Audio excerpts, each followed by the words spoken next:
entering the night of divine abundance. Beloved soul, tonight you are not simply closing your eyes. You are entering a different state of consciousness. You are stepping away from the noise of the day, away from the pressure to solve everything, away from the voices that have told you to hurry, struggle, calculate, worry, and somehow carry the whole weight of life upon your own shoulders. For these next quiet hours, you are invited to release all of that. Let your body become still. Let your breathing soften. Let the muscles around your eyes relax. Let your shoulders fall away from your ears. And know that this moment is not empty. This silence is not empty. This night is not empty. There is intelligence within the silence. There is divine order within the darkness. There is provision moving toward you, even when your physical eyes cannot see it. And as you rest tonight, you are going to become more receptive to that truth. You do not have to chase your good. You do not have to force open every door. You do not have to understand every detail of how your answer will come. There is a wisdom greater than your reasoning mind, and that wisdom knows every road that leads to your right fulfillment. It knows the right people, the right opportunities, the right ideas, the right timing, the right resources, the right words, the right actions. And even now, while you are becoming quiet, divine intelligence is arranging what you could never arrange through anxiety. So tonight, allow yourself to become receptive. You have spent enough time asking, how will this happen? For now, replace that question with a higher declaration. The way is being revealed to me. Again, quietly, the way is being revealed to me. You are not required to see the whole road before taking the next step. Divine guidance rarely gives the anxious mind a complete map. It gives you enough light for the next right action. And when you follow that light, another step appears, then another, until one day you look behind you and realize that what once seemed impossible has quietly become your life. This is divine order. It does not always announce itself with thunder. Sometimes it arrives as an idea you almost overlooked, a conversation, a sudden certainty, a peaceful impulse to make a call, a desire to go somewhere you had not planned to go, a door closing that once disappointed you, a new direction appearing where the old road ended. Learn to trust these movements. Your intuition is not something you must strain to hear. It becomes clearer when fear becomes quieter. And tonight, fear is becoming quieter. Tonight, you stop wrestling with appearances. You stop trying to drag tomorrow into existence with anxious thought. You rest, and in your resting, something powerful begins to happen. The subconscious mind becomes receptive. The busy gatekeeper of reasoning grows quiet. The constant analyzing begins to loosen its grip. The mind that questioned everything during the day becomes softer, deeper, more open. And into that open field, we now plant words of faith, words of peace, words of prosperity, words of divine supply, words of health, words of right relationship, words of success, words of freedom, words of gratitude, words that agree with the good you desire to experience. For your spoken word is not meaningless. A word repeated with feeling becomes an impression. An impression repeatedly accepted becomes an expectation. Expectation influences perception. Perception influences action. And action aligned with faith opens doors that fear could never discover.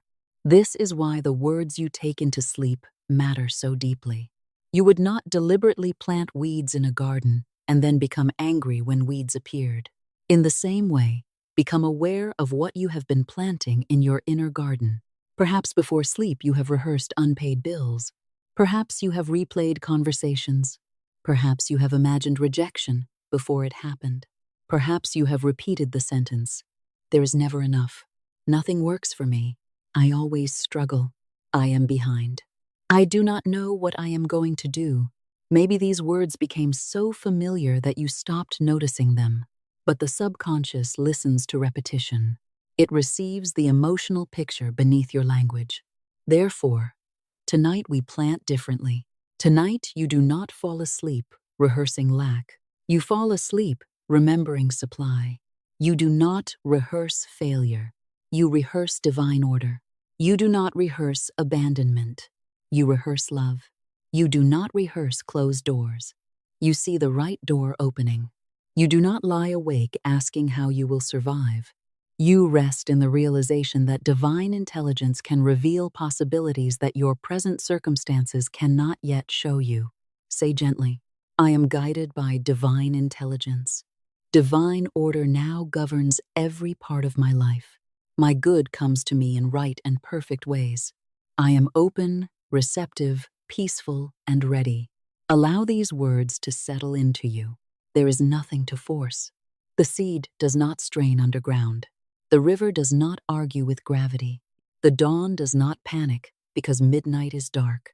Nature understands sequence. It understands rhythm. It understands the invisible preparation that comes before visible fulfillment. And you are part of that same spiritual order. There may be areas of your life that still look unfinished. That does not mean nothing is happening. There may be prayers whose answers you cannot yet recognize. That does not mean you have been forgotten. There may be opportunities that have not yet taken visible form. That does not mean your supply has disappeared. Do not confuse invisibility with absence. A seed beneath the earth is invisible, but it is alive. A building begins as an invisible idea before it becomes stone and glass. A journey begins as an inner decision before a single physical step is taken. Your good also has an invisible beginning, and tonight you are nourishing that beginning with faith. Imagine now that beneath the surface of your life runs a great river of golden light. It has always been there. It did not begin tonight. It did not begin when you discovered these affirmations. It did not begin when your financial situation improved. It did not begin when someone approved of you. It is older than your difficulties, older than your fears, older than every temporary appearance of lack. This river represents divine supply. It is continuous. It cannot be exhausted by yesterday. It cannot be canceled by one mistake. It cannot be reduced by someone else's prosperity. Another person's blessing does not subtract from yours. Another person's success is not evidence that there is less success available to you. Infinite supply is not divided like a small loaf of bread. It expands through expression. There is enough good, enough creativity, enough opportunity, enough love, enough wisdom, enough provision, enough right work, enough right connections, enough ideas, enough ways for divine intelligence to answer you. Your task is not to manufacture infinity. Your task is to stop arguing with it. Say quietly, infinite supply is available to me now. I release every belief in limitation. I make room for unexpected good. I am willing to receive in ways I have not yet imagined. Feel the relief contained in those words. You do not have to tell infinite intelligence exactly how your blessing must arrive. In fact, one of the greatest forms of faith is releasing your rigid demand concerning the root. Perhaps you have decided that prosperity can come only through one person, one job, one client, one contract, one business, one promotion, one opportunity. But divine supply, a channel may change. The source does not. A door may close. The source does not close. A person may disappoint you. The source has not abandoned you. An expected opportunity may disappear. The source remains unlimited. Never confuse the channel with the source. Money is a channel. Work is a channel. People are channels. Ideas are channels. Opportunities are channels. But behind every right channel stands the invisible source of all good. Therefore, your peace cannot depend entirely upon one channel remaining open. If one way closes, divine intelligence can reveal another. And sometimes, the closing of the wrong way is the beginning of the right one. Tonight you surrender your insistence. You say, Infinite Spirit, show me the perfect way. Lead me to the right people, the right places, the right ideas, and the right action. I release my limited plan and accept divine order. Now breathe, slowly, deeply. And imagine yourself stepping into that river of golden light. Feel it around your feet. Warm, gentle, radiant. With every step, something unnecessary is washed away. Fear about tomorrow, washed away. The memory of financial disappointment, washed away. The shame of past mistakes, washed away. The resentment you still carry towards someone who failed you, washed away. The belief that you are late, washed away. The belief that everyone else has received their good except you, washed away. The belief that life must always be difficult, washed away. You continue walking. The golden current rises around your ankles, your knees, your waist, your heart, and instead of pulling you under, it holds you. You are supported. You are safe. You are carried by something larger than your personal effort. The river does not ask you to fight it. It asks you to float. So float. Let yourself be carried for a moment. You have tried holding everything together. You have tried thinking through every possible outcome. You have tried preparing for every possible disaster. And perhaps you believed this constant vigilance was responsibility. But there is a difference between right action and anxious control. Right action feels clear. Fearful action feels frantic. Right action comes from guidance. Fearful action comes from desperation. Right action can be decisive without being tense. Right action can be powerful without being exhausting. When consciousness is aligned, right action becomes easier to recognize. And so tonight we are not teaching you to do nothing. We are teaching you to stop doing from fear.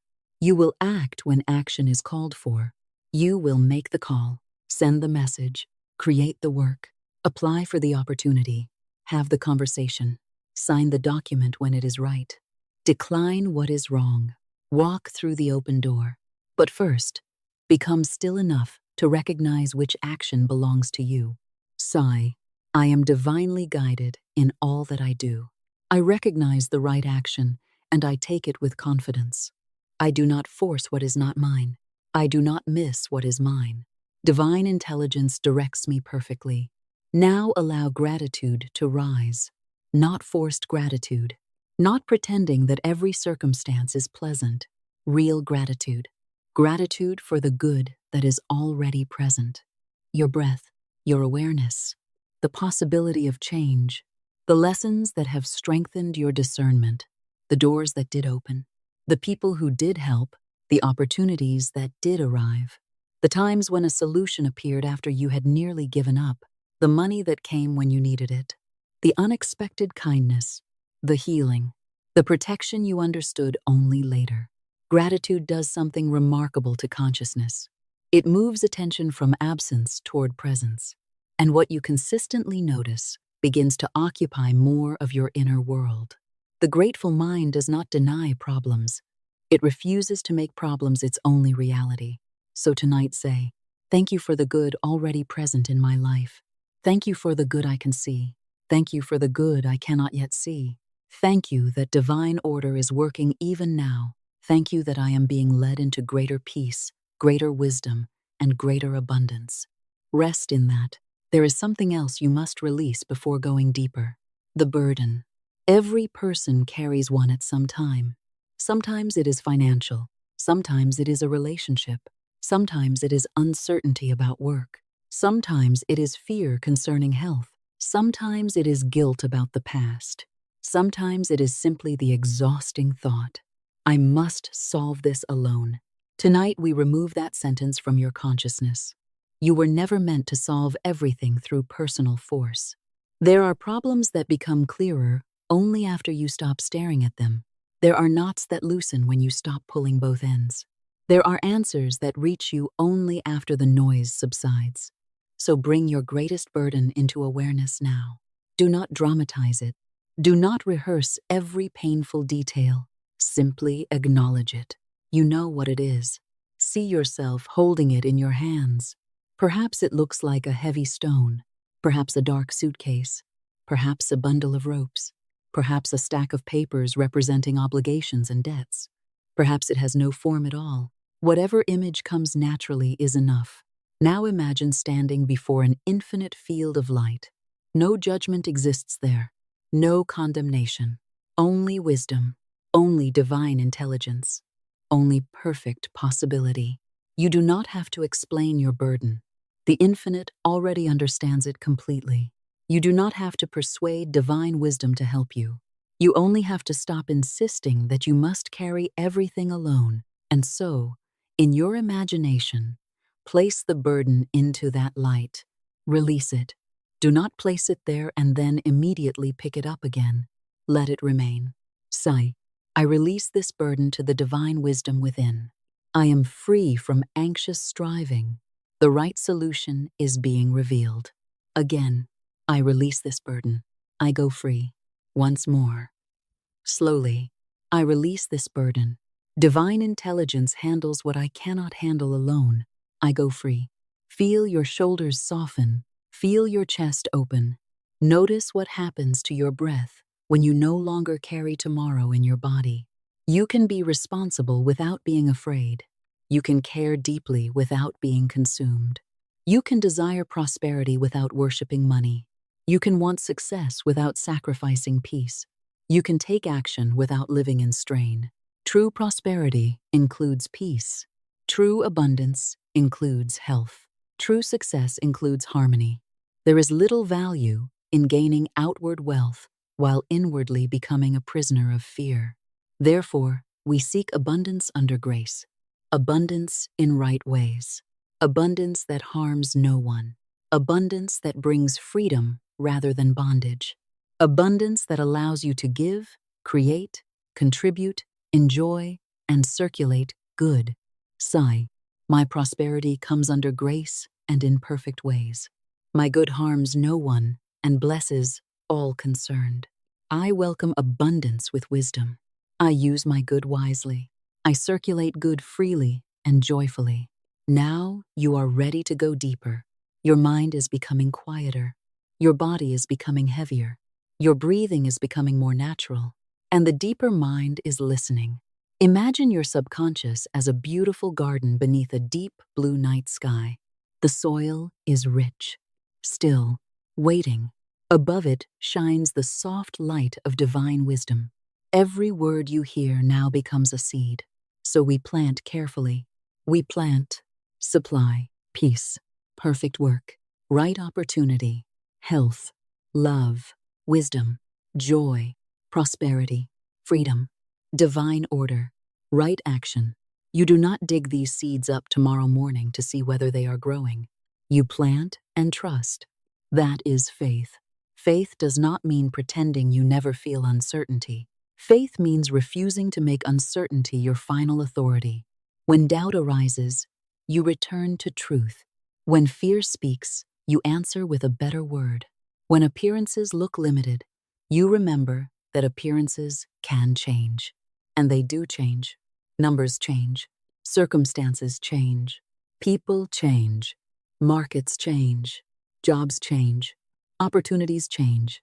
Your own consciousness changes. Therefore, never build a permanent identity around a temporary circumstance.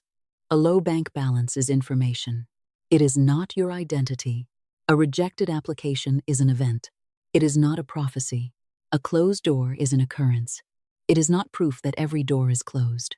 A difficult season is a chapter. It is not the whole book. Speak accordingly. Instead of saying, "Nothing ever works," sigh, "The right way is being revealed." Instead of, "I am always behind," sigh, "I move in divine timing." Instead of, "There is never enough," sigh, "Infinite supply meets every right need." Instead of, "I have no idea what to do," sigh, "Divine intelligence gives me the next right step." Instead of, "I cannot handle this," sigh, "I am given wisdom equal to every situation." Your language changes your relationship to experience. And as your relationship to experience changes, your choices begin to change. You see what fear could not see. You notice what anxiety overlooked. You become available to ideas that were previously drowned out by worry. This is why right consciousness produces right action, and right action opens channels. Now, Imagine one great celestial door before you. Not a door you must break down, not a door guarded against you. A door designed to open when you are ready to walk through it. Soft golden light shines around its edges. Behind it is everything that represents your right good. Not merely money, your right work, your right home, your right relationships, your creative fulfillment, your health, your peace, your freedom, your contribution, your abundance. The door has no complicated lock. It opens through alignment, through faith, through willingness, through right action, through a consciousness that finally stops declaring itself separate from good. Place your hand upon the door and say, "Infinite Spirit, open the way for my right abundance." Again, Infinite Spirit, open the way for my right abundance. Lead me clearly. Remove what does not belong. Reveal what does belong. Make the way unmistakable. Now see the door opening, not violently, effortlessly, quietly. Beyond it is light. Walk through. You do not need to run. You do not need to grab. You do not need to compete with anyone. What is truly yours by divine order cannot require you to become someone you are not. Walk calmly. Receive calmly. Prosper calmly. There is dignity in your prosperity. There is peace in your success. There is wisdom in your abundance. You are learning to receive without fear. You are learning to possess without being possessed. You are learning to prosper without anxiety. You are learning that wealth is a servant of right purpose, never your master. And as you rest tonight, let this truth settle deeper. God is my unfailing source. Breathe. Divine supply flows to me under grace and in perfect ways. Breathe. I walk in the light of divine wisdom and divine prosperity. Again, God is my unfailing source. Divine supply flows to me under grace and in perfect ways. I walk in the light of divine wisdom and divine prosperity. There is no need to force these words. Let them become gentle waves, one after another, entering the subconscious, replacing old patterns, replacing fear, replacing inherited limitation, replacing the idea that you must suffer before you deserve good. You do not need suffering as proof of worthiness. You need wisdom, faith, integrity, clarity, right action, and willingness to receive. The world may have taught you that exhaustion is honorable and ease is suspicious, but divine order is not laziness, and ease is not irresponsibility. There is a higher form of efficiency that comes from alignment. One clear idea can save years of wrong effort. One right introduction can open a door that force could never open. One inspired decision can redirect an entire life. One courageous no can free energy for the right yes. One peaceful inner conviction can end months of indecision. Therefore, do not worship struggle. Honor guidance. Honor right action. Honor inspiration. Honor divine timing. And when action comes, act. But when the time comes to rest, rest completely. Tonight is the time to rest. The seeds are being planted. The burden has been released. The door is opening. The river is flowing. Your subconscious mind is receptive. And divine order is working beyond what you can presently see.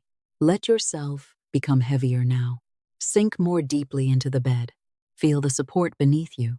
You are not holding yourself up. The bed holds you. In the same symbolic way, allow life to hold you for a few hours. Stop solving. Stop planning. Stop rehearsing. Stop calculating. There will be time for right action tomorrow. Tonight is for receiving. Let every word that follows settle into you like golden rain. You are safe. You are guided.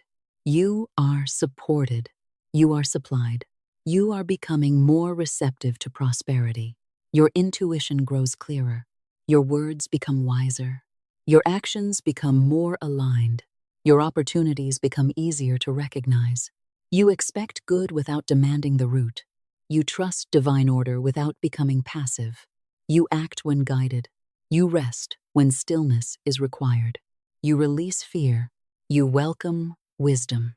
You release struggle. You welcome right action. You release limitation. You welcome divine supply.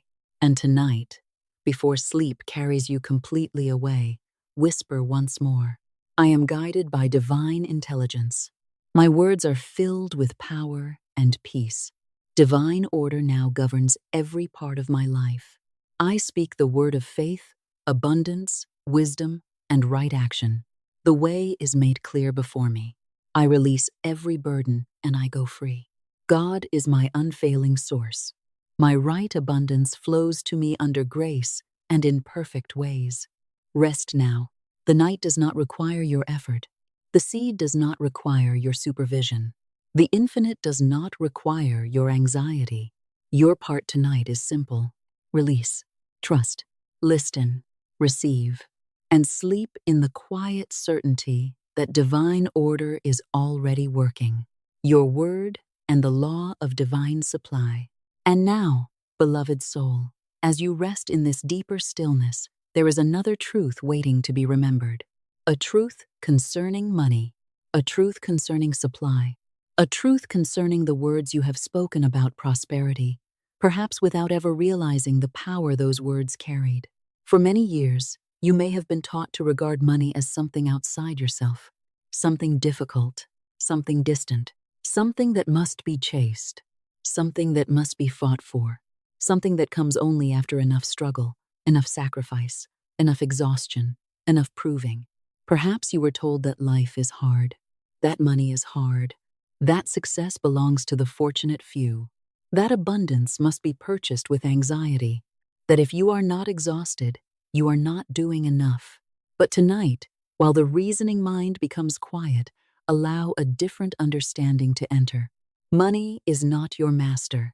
Money is not your identity. Money is not your God. Money is not the final authority over your peace. It is simply one form through which supply may move. A servant, a medium, a channel, a useful form of exchange that must remain in its proper place. You do not bow to money. You do not worship it. You do not fear it. You do not allow a number on a screen to determine whether you are worthy, safe, intelligent, loved, or spiritually supported. You place money where it belongs, under wisdom, under right purpose, under divine order, and therefore say quietly, money is not my master. Again, money is not my master. Divine intelligence is my guide. Money serves right purpose in my life. I use money wisely, peacefully, and under grace. Feel the difference.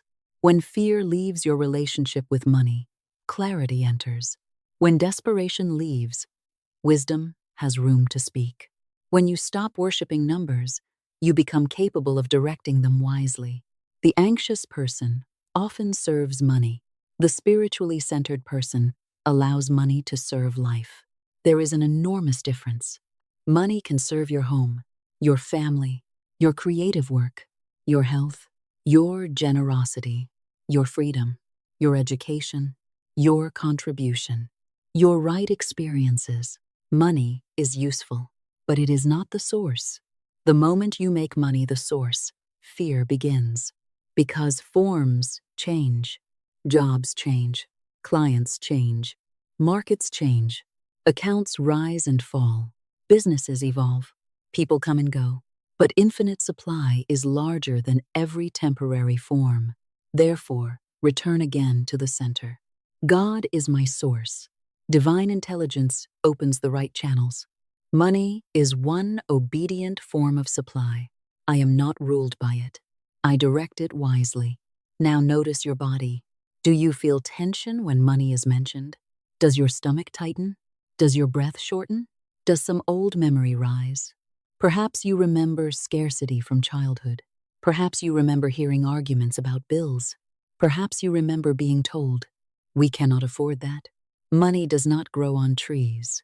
You must work yourself to death if you want anything. People like us never become wealthy. Be realistic. Do not expect too much. These words may have entered your subconscious long before you were old enough to examine them. A child does not analyze every statement made by adults.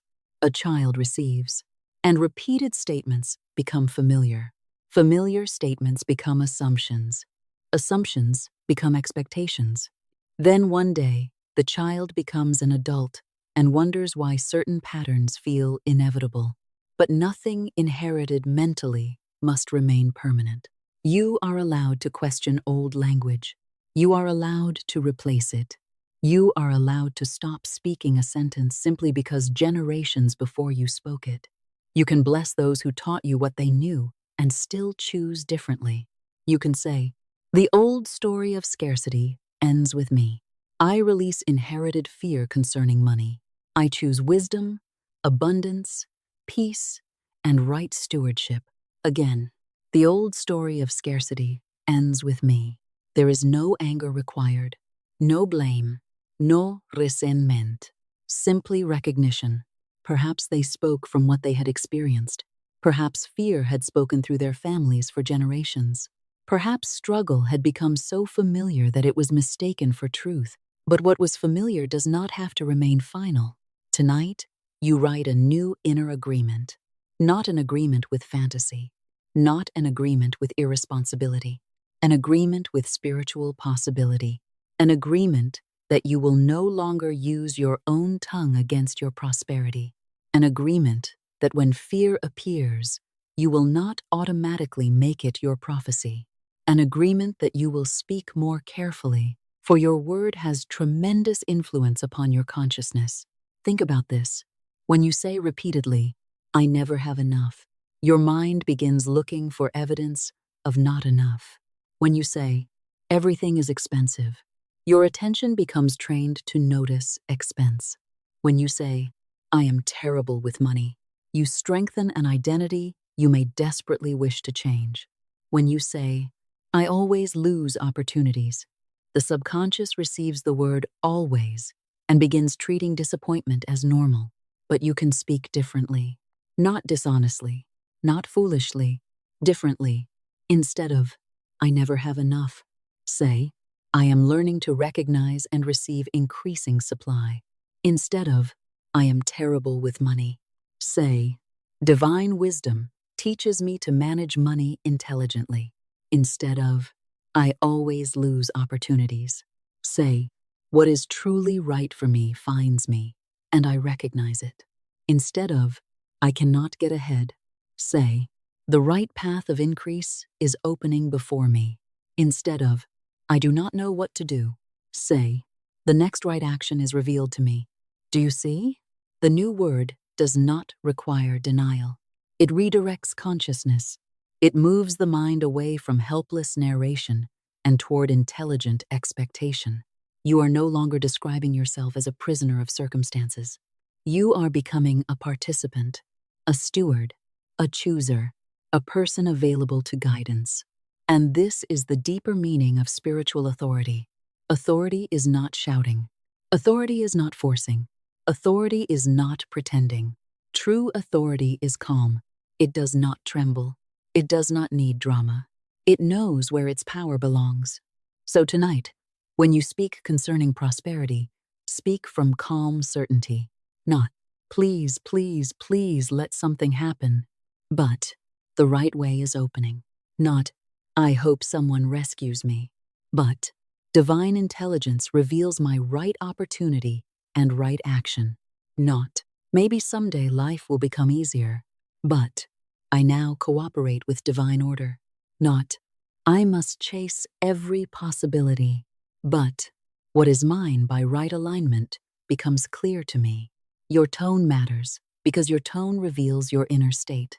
A sentence spoken through panic carries panic.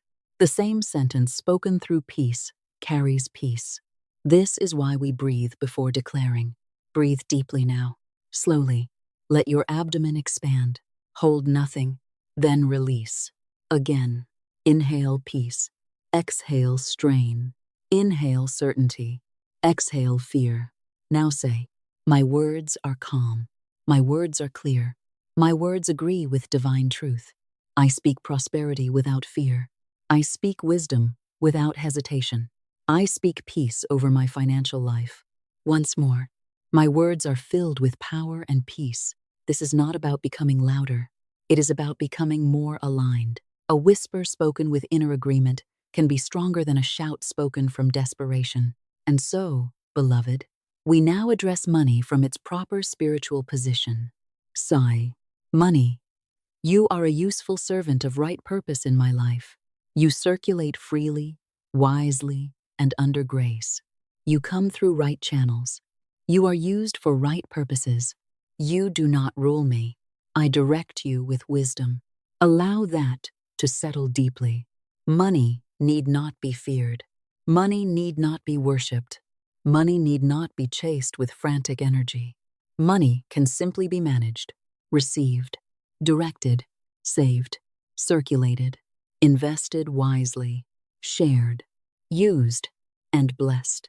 Many people have exhausted themselves because they believed exhaustion was proof of worthiness. They did not simply work. They worshipped struggle. They felt guilty when resting. They distrusted ease. They assumed that anything valuable must arrive through pain. But spiritual law does not forbid work. It corrects anxious work. There is a great difference between inspired effort and compulsive striving. Inspired effort feels alive. Compulsive striving feels empty. Inspired effort may be intense, but it carries purpose. Compulsive striving continues long after wisdom has said stop. Inspired work produces. Compulsive work proves. Inspired work listens. Compulsive work fears silence. Inspired work flows from consciousness. Compulsive work tries to outrun insecurity. Tonight, you release the worship of hustle. You do not release discipline. You do not release responsibility. You do not release excellence. You release the belief that suffering itself creates worth. Sigh. I release the belief that exhaustion proves my value. I work with wisdom, purpose, and divine guidance. My right work is productive, creative, and blessed. I recognize efficient action. I recognize inspired ideas. I welcome ease where ease is right. I welcome discipline where discipline is required. I am led into the perfect balance of action and rest. This is harmony, not laziness, not passivity, harmony. The musician does not create beautiful music by striking every key at once. The musician knows when to play, when to pause, when to listen, when to increase intensity, when to become quiet. Your life also has rhythm. There is a time to act, a time to plan, a time to negotiate, a time to learn, a time to build, a time to wait, a time to receive, a time to release. And wisdom is knowing the difference. The person trapped in fear believes constant movement equals progress. But a person can run in the wrong direction very quickly. Divine guidance may occasionally tell you to stop, to reconsider, to wait, to decline, to simplify, to leave, to begin again. And that pause may save you years of unnecessary struggle. Therefore declare, I am in harmony with divine timing. I move when guided. I pause when guided. I know the difference between fear and intuition. The right action becomes unmistakably clear. Now imagine an old document before you, a contract. Upon it are written all the beliefs you unconsciously signed over the years. Money must be hard. I must struggle to deserve success. Rest is irresponsible. Rich people are bad. If I become successful, people will reject me. I must sacrifice my health for achievement. If abundance comes easily, it cannot last. I am not good enough to manage large amounts. Maybe your personal contract contains different words. Let them appear. Do not judge them. Simply see them. These were agreements of consciousness, and agreements can be canceled. Imagine now taking that document in your hands. Read it one final time. Then say, this agreement no longer represents my truth. Tear it. Watch it split. Again, tear every old sentence apart. Now see those pieces dissolving in light. No anger, no struggle, just completion. and in front of you appears a new page, clean, bright, unwritten. Upon this page, you place a new agreement. Say slowly, I now agree with divine supply. I now agree with wise prosperity. I now agree with inspired work. I now agree with peace. I now agree with healthy increase. I now agree with right opportunities. I now agree with generosity and good stewardship. I now agree with receiving without fear. I now agree with abundance under grace. Feel yourself signing this new agreement, not with ink, with consciousness. Something is shifting, perhaps subtly, perhaps powerfully. You are changing the position from which you speak. The old self stood outside the door asking, Am I allowed? The new consciousness remembers, if this good is right for me, the way can open. The old self begged circumstances for permission. The new consciousness seeks guidance. The old self saw every closed door as rejection. The new consciousness asks, Is there a better door? The old self saw money as a judge. The new consciousness sees money as a tool. The old self saw work as punishment. The new consciousness seeks right work as expression. The old self feared prosperity. The new consciousness prepares to steward it wisely. This is the shift, not merely from poor to rich, but from fear to order, from desperation to direction, from worship of money to wise use of money, from anxious striving to intelligent action, from helpless speech to conscious speech. So say, I no longer speak as a victim of appearances. Again, I no longer speak as a victim of appearances. I speak as one guided by divine intelligence. I speak as one who expects right solutions. I speak as one prepared to take right action. I speak as one who welcomes abundance responsibly. Now, feel your posture change even while lying down. Your breathing deepens. Your chest softens. Your face becomes peaceful. There is no need for spiritual aggression. You do not have to fight life. You simply cease agreeing with what you do not wish to perpetuate. You refuse to make temporary circumstances permanent through careless language. If the bank balance is low, you do not panic and say, This is my life forever. You acknowledge the fact, then you speak beyond it. This is a present number, not my permanent identity. Divine wisdom guides me into increase. If a bill arrives, you do not curse it. You do not allow it to become a symbol of doom. You bless your ability to meet obligations. You seek practical solutions, and you declare, every right obligation is met in right ways. If an opportunity disappears, you do not call yourself cursed. You say, what is truly mine cannot pass me by. If a contract is delayed, you remain alert and responsible, but you do not surrender your peace.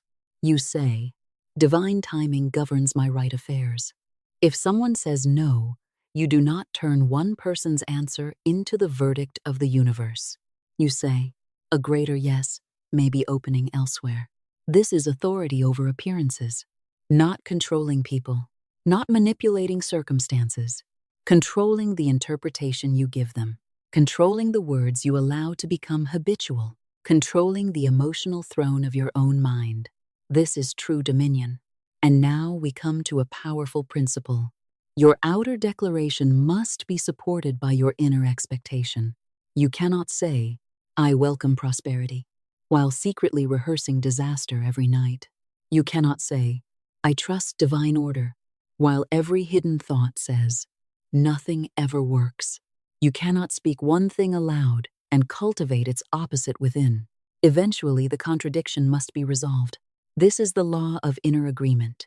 Your conscious word and subconscious expectation begin learning to say the same thing. That is why repetition matters. Not because you are trying to hypnotize reality, because you are retraining yourself. A single new thought may inspire you. A repeated thought may begin becoming familiar. A familiar thought becomes easier to believe. And a belief begins influencing your behavior, perception, and choices. Therefore, tonight we create agreement. Outer word, inner word. One direction, one tone, one expectation. Sigh. Within me and through me, I agree with divine good. My conscious mind and subconscious mind now agree with prosperity. My lips and my expectations speak the same language of faith. My thoughts support my declarations. My actions support my declarations. My habits support my declarations. This last sentence matters greatly. Your habits must begin agreeing with your word. If you declare prosperity, treat what you have with respect. If you declare abundance, stop wasting what you already receive. If you declare wisdom, learn.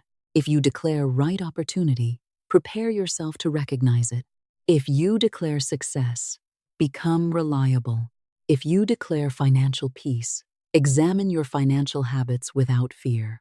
If you declare divine guidance, create silence in which guidance can be heard. Words without aligned action remain incomplete, but aligned words awaken aligned action.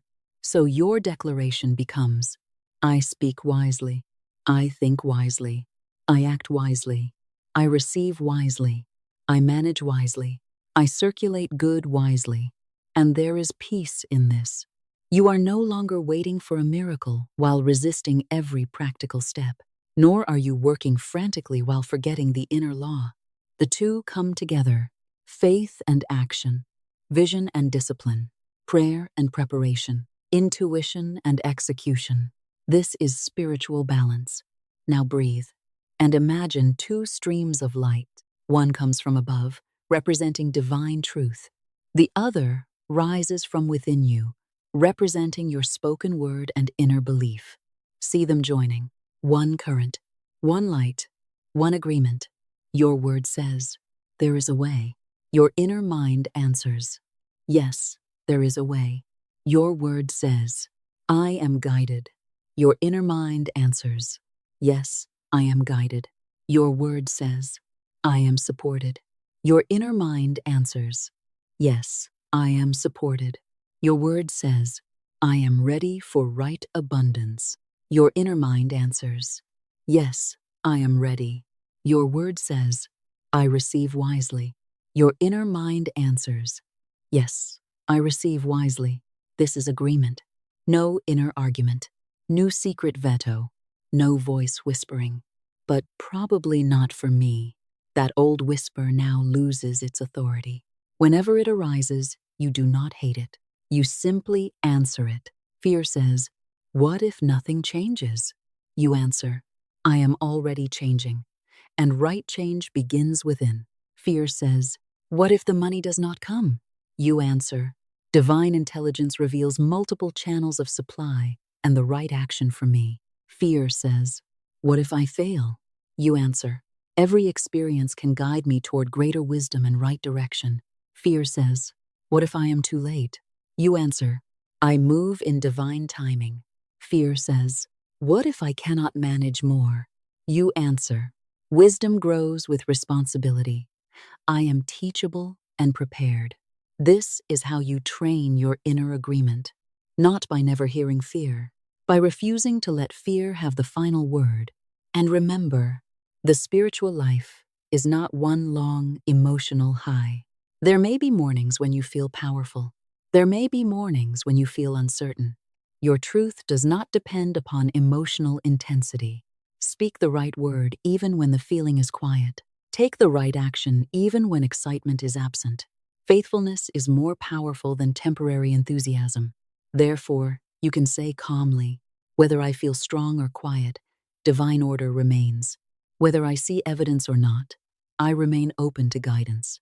I do not cancel today's truth because of tomorrow's mood. I remain steady. Steady. That word is important. Steady consciousness, steady speech, steady action, steady gratitude, steady expectation. A tree does not grow 6 feet one day and disappear the next. It grows steadily.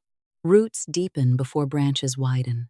Let your prosperity consciousness develop roots. Do not demand immediate emotional fireworks. Let truth become normal. Let receiving become normal. Let wise money management become normal. Let calm expectation become normal. Let speaking well of your future become normal. Let gratitude become normal. Let right action become normal. This is how a new life stops feeling like an exception and becomes a pattern. And now, beloved, we speak directly to the old habit of financial fear. Perhaps you have opened your banking app and felt dread before the screen appeared. Perhaps you have avoided an envelope because you feared what was inside. Perhaps you have looked at a number and immediately allowed it to dictate your emotional state. From tonight forward, practice something different. Before looking at any financial number, breathe. Remember who you are. Remember that a number is information. It is not God. It is not fate. It is not your identity. It is not permanent. It is information requiring wisdom. So before you look, say, "Divine intelligence guides me in all financial matters." Then look clearly, without exaggeration, without denial, without panic. If action is needed, take it. If adjustment is needed, make it. If help is needed, seek it. If discipline is needed, practice it. And through it all, hold the higher consciousness. This circumstance can change. I am guided toward the right solution. Supply has more channels than I can presently see. Do not speak about numbers as though numbers possess divine authority. A number can change in one transaction. One new client, one idea, one promotion, one sale, one wise decision, one avoided mistake, one new skill, one new partnership, one door, one inspired action. Therefore, never make a present number your spiritual name. You are not the person with only this much. You are not the person who can never afford anything. You are not the person who always struggles. Those are descriptions of a chapter, not your essence. Sigh. My present circumstances do not define my future capacity. Again, my present circumstances do not define my future capacity. I am growing in wisdom. I am growing in skill. I am growing in receptivity. I am growing in financial clarity. I am available to increasing good. Now imagine that number you once feared. See it calmly before you. Do not fight it. Bless it. Sigh. Thank you for what is here. This may seem strange, but gratitude ends hostility. And from gratitude, speak increase. This financial life is now governed by wisdom and divine order. I welcome increasing supply through right channels. I recognize opportunities for improvement. I act upon divine guidance. Then release the image. No obsession. No checking every 10 minutes. No digging up the seed. Go live. Go create. Go work. Go love. Go learn. Go serve. Go follow the next right step. This is faith in action. And now, as the night grows deeper, return your attention to the golden river beneath you. You are floating again. No struggle. Your word has become calmer. Your relationship with money has become cleaner. You no longer worship it. You no longer fear it. You place it in service to your right life. Hear these affirmations slowly now. Let them move through the subconscious like gentle waves. God is my source. Money is a servant of right purpose in my life. I am guided in all financial decisions. I release the worship of struggle. I welcome inspired action. I am in harmony with divine supply. My words support my prosperity. My thoughts support my prosperity. My habits support my prosperity. My actions support my prosperity. I am receptive to unexpected good. I am prepared to recognize opportunity. I am prepared to manage increase wisely. I am peaceful in the presence of money. I am peaceful in the presence of large opportunities. I am peaceful when circumstances change. Divine intelligence always reveals the next right step. Pause, breathe, and once more, I speak the word of faith. I speak the word of wisdom. I speak the word of abundance. I speak the word of right action.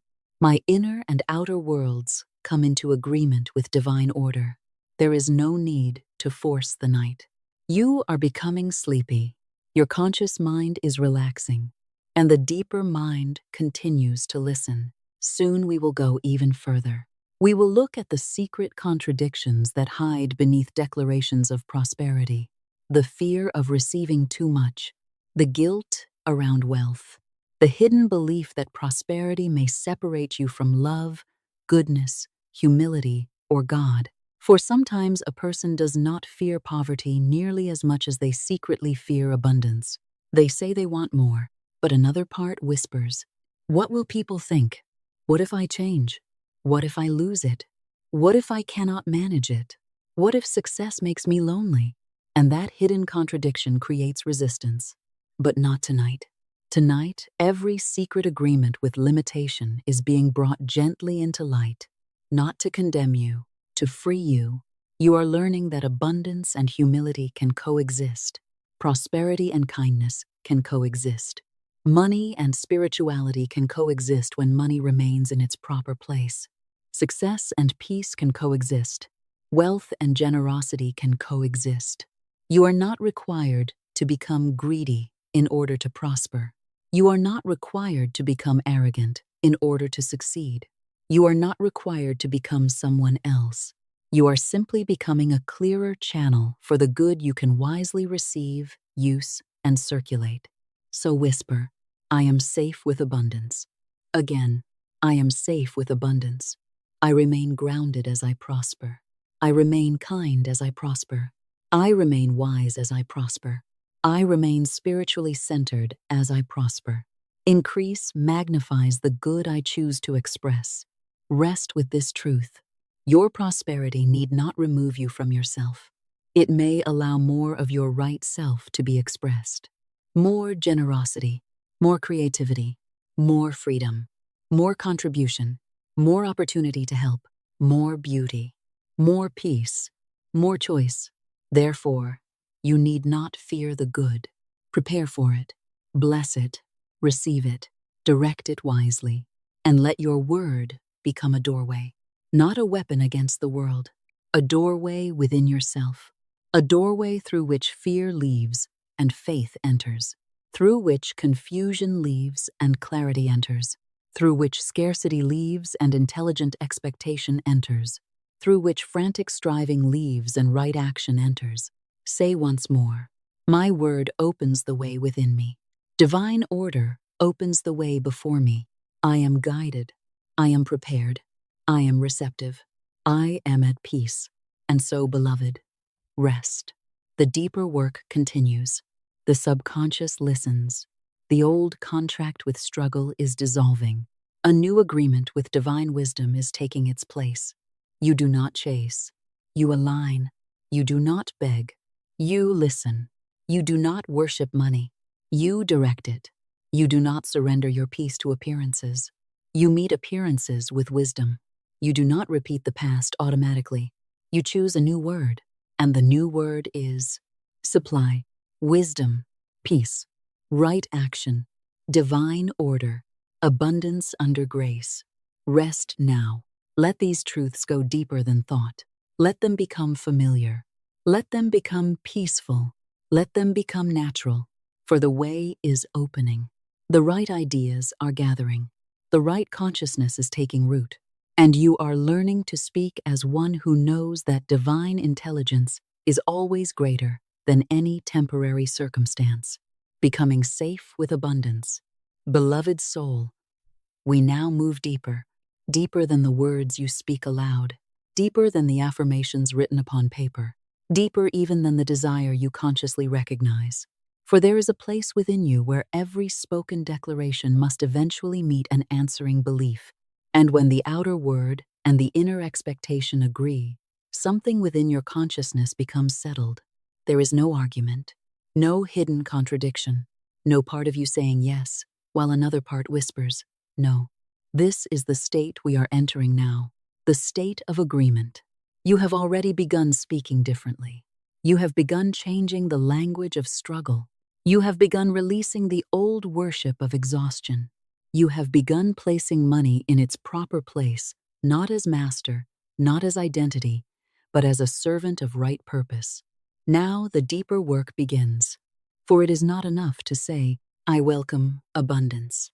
If another part of you quietly believes abundance is dangerous, it is not enough to say, "I am prosperous," while the hidden mind is still rehearsing loss. It is not enough to declare, "I receive," while your body tightens whenever the possibility of greater responsibility appears.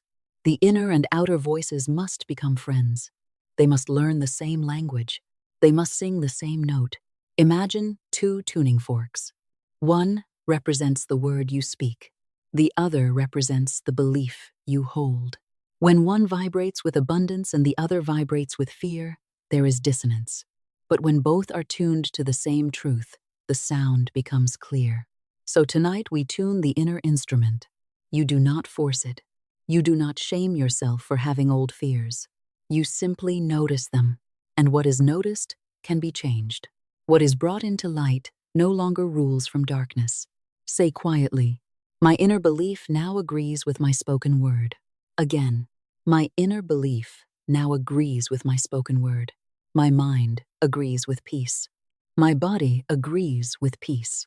My expectations agree with divine good. My actions agree with wisdom. My words agree with abundance under grace. Let that move through you. There is no rush. The deepest changes are often quiet. And now, beloved, consider the numbers that have frightened you. A bank balance, a debt, a bill, a monthly income, a business figure, a price, a deadline. Perhaps at some point you looked at a number and gave it enormous authority. You saw it and immediately said, "This is terrible. This will never change. I am trapped. This proves I am failing. I will never get ahead." Notice what happened. A number became a prophecy. A temporary figure became an identity. Information became a verdict. But a number is simply a present measurement. It has no spiritual intelligence of its own. It cannot tell you what tomorrow must become. A bank balance changes. Income changes. Expenses change. Business changes. Skills change. Circumstances change. Opportunities change. One figure is not eternity. So from now on, when you encounter a number, you will practice seeing it clearly without bowing before it. You will not deny it. You will not fear it. You will not worship it. You will read it, understand it, respond wisely, and then remember that it is capable of change. Sigh. This number is information, not destiny. Again, this number is information, not destiny. Divine wisdom shows me what to do next. I remain calm before financial facts. I make wise decisions without fear. My present circumstances are capable of improvement. This is much more powerful than panic, for panic narrows perception. Peace widens it. Panic says there is only one way. Peace can recognize 10. Panic sees the closed door. Peace notices the window. Panic sees only the shortage. Wisdom begins asking, what can be changed? What can be created? What can be learned? Who can be contacted? What expense can be adjusted? What skill can be improved? What opportunity has been overlooked? What idea has been waiting for attention? This is how spiritual consciousness and practical wisdom work together. You do not sit before a number and surrender, nor do you pretend the number is not there. You bless your capacity to respond, and then you speak beyond the present appearance. If your account shows an amount you dislike, you may say, "I bless what is here, and I welcome wise increase." This account is governed by order, intelligence, and increasing supply. I am guided to the right actions that strengthen my financial life. I am open to expected and unexpected channels of good. Notice the difference. You are not cursing the present. You are blessing the possibility of expansion, and gratitude becomes important here. It is easy to bless abundance after it appears. Spiritual practice asks whether you can bless the seed before the harvest. Can you look at something small without despising it? Can you honor the beginning? Can you bless the first client, the first sale, the first dollar saved, the first opportunity, the first idea, the first improvement? Many people ask for increase while insulting what they already have. They say, "This is nothing. This amount is pathetic. This client is too small. This beginning does not matter." But what you despise, you rarely steward wisely. Learn instead to say, I bless the good. Small beginnings are not failures. A seed is small, yet contained within it is an entire tree. A single idea can become a business. A single conversation can become a partnership. A single skill practiced consistently can become a profession. A single decision can redirect years. Never despise beginnings. There is a story within the teaching before us of a woman who looked at an account containing almost nothing, only a few cents. Her fear immediately wanted to give that number the final word. Bills stood before her. Anxiety filled her breathing. The appearance said, there is not enough. But instead of cursing what remained, she began blessing it. She refused to make the small amount her identity. She began speaking of increase rather than repeating defeat. She gave thanks for the substance already present and held the consciousness of greater supply. And then an unexpected financial opening appeared. The lesson is not that every person who repeats a phrase will receive the same exact amount on the same exact day. The deeper lesson is this. Fear had been making her stare at absence. Faith allowed her consciousness to become receptive again. She stopped using the little she had as evidence that she was abandoned. She began blessing it as a beginning. You can practice the same principle. Perhaps you have little today. Bless it. Perhaps your business has only begun. Bless it. Perhaps your audience is small. Bless it. Perhaps you have only one client. Serve that client well. Perhaps your savings account is only beginning. Bless every deposit. Perhaps one small opportunity has appeared. Treat it with dignity. The consciousness that can honor small supply becomes better prepared to steward larger supply. Sigh. I bless every form of good already present. I do not despise small beginnings. I receive wisely, I manage wisely, and I increase wisely. Every right beginning is capable of expansion. Now imagine opening your bank account calmly. No dread, no tightening, no shame. You see the number, and whatever it is, you remain centered. You say, thank you for what is present. Then, divine intelligence guides this financial life into greater order. You may also say, this account is open to honest, right, and increasing supply. I recognize every wise opportunity for increase. I make excellent decisions with what I receive. This is not about shouting at numbers. It is about refusing to become psychologically subordinate to them. You remain the conscious steward. The number does not manage you. You manage the number. And now we come to something subtler.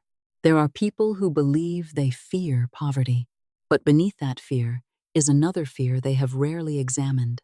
The fear of abundance itself. Listen carefully. A person may consciously pray for more money while subconsciously fearing what more money would mean.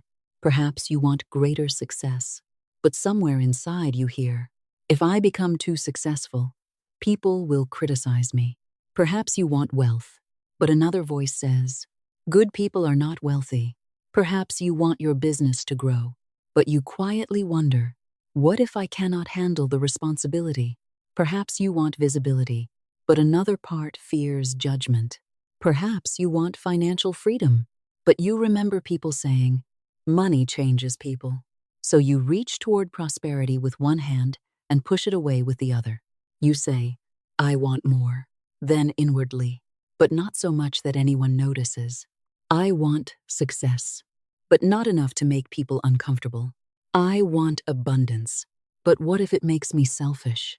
I want opportunity, but what if I fail publicly? This is hidden resistance, and it deserves compassion, because many of these beliefs were not consciously chosen. They were absorbed, inherited, repeated around you. Perhaps wealth was always spoken of suspiciously.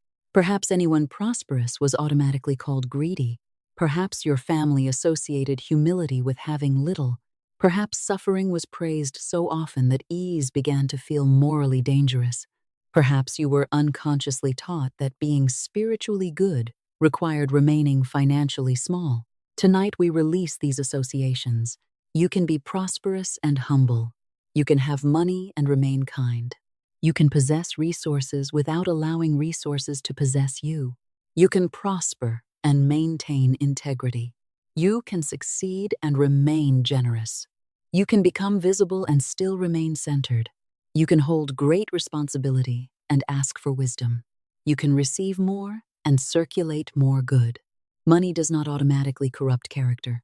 It often magnifies the choices already being made. Therefore, your task is not to fear increase. Your task is to strengthen wisdom. Sigh, I am safe with abundance. Again, slowly, I am safe with abundance. I remain grounded as I prosper. I remain humble as I prosper.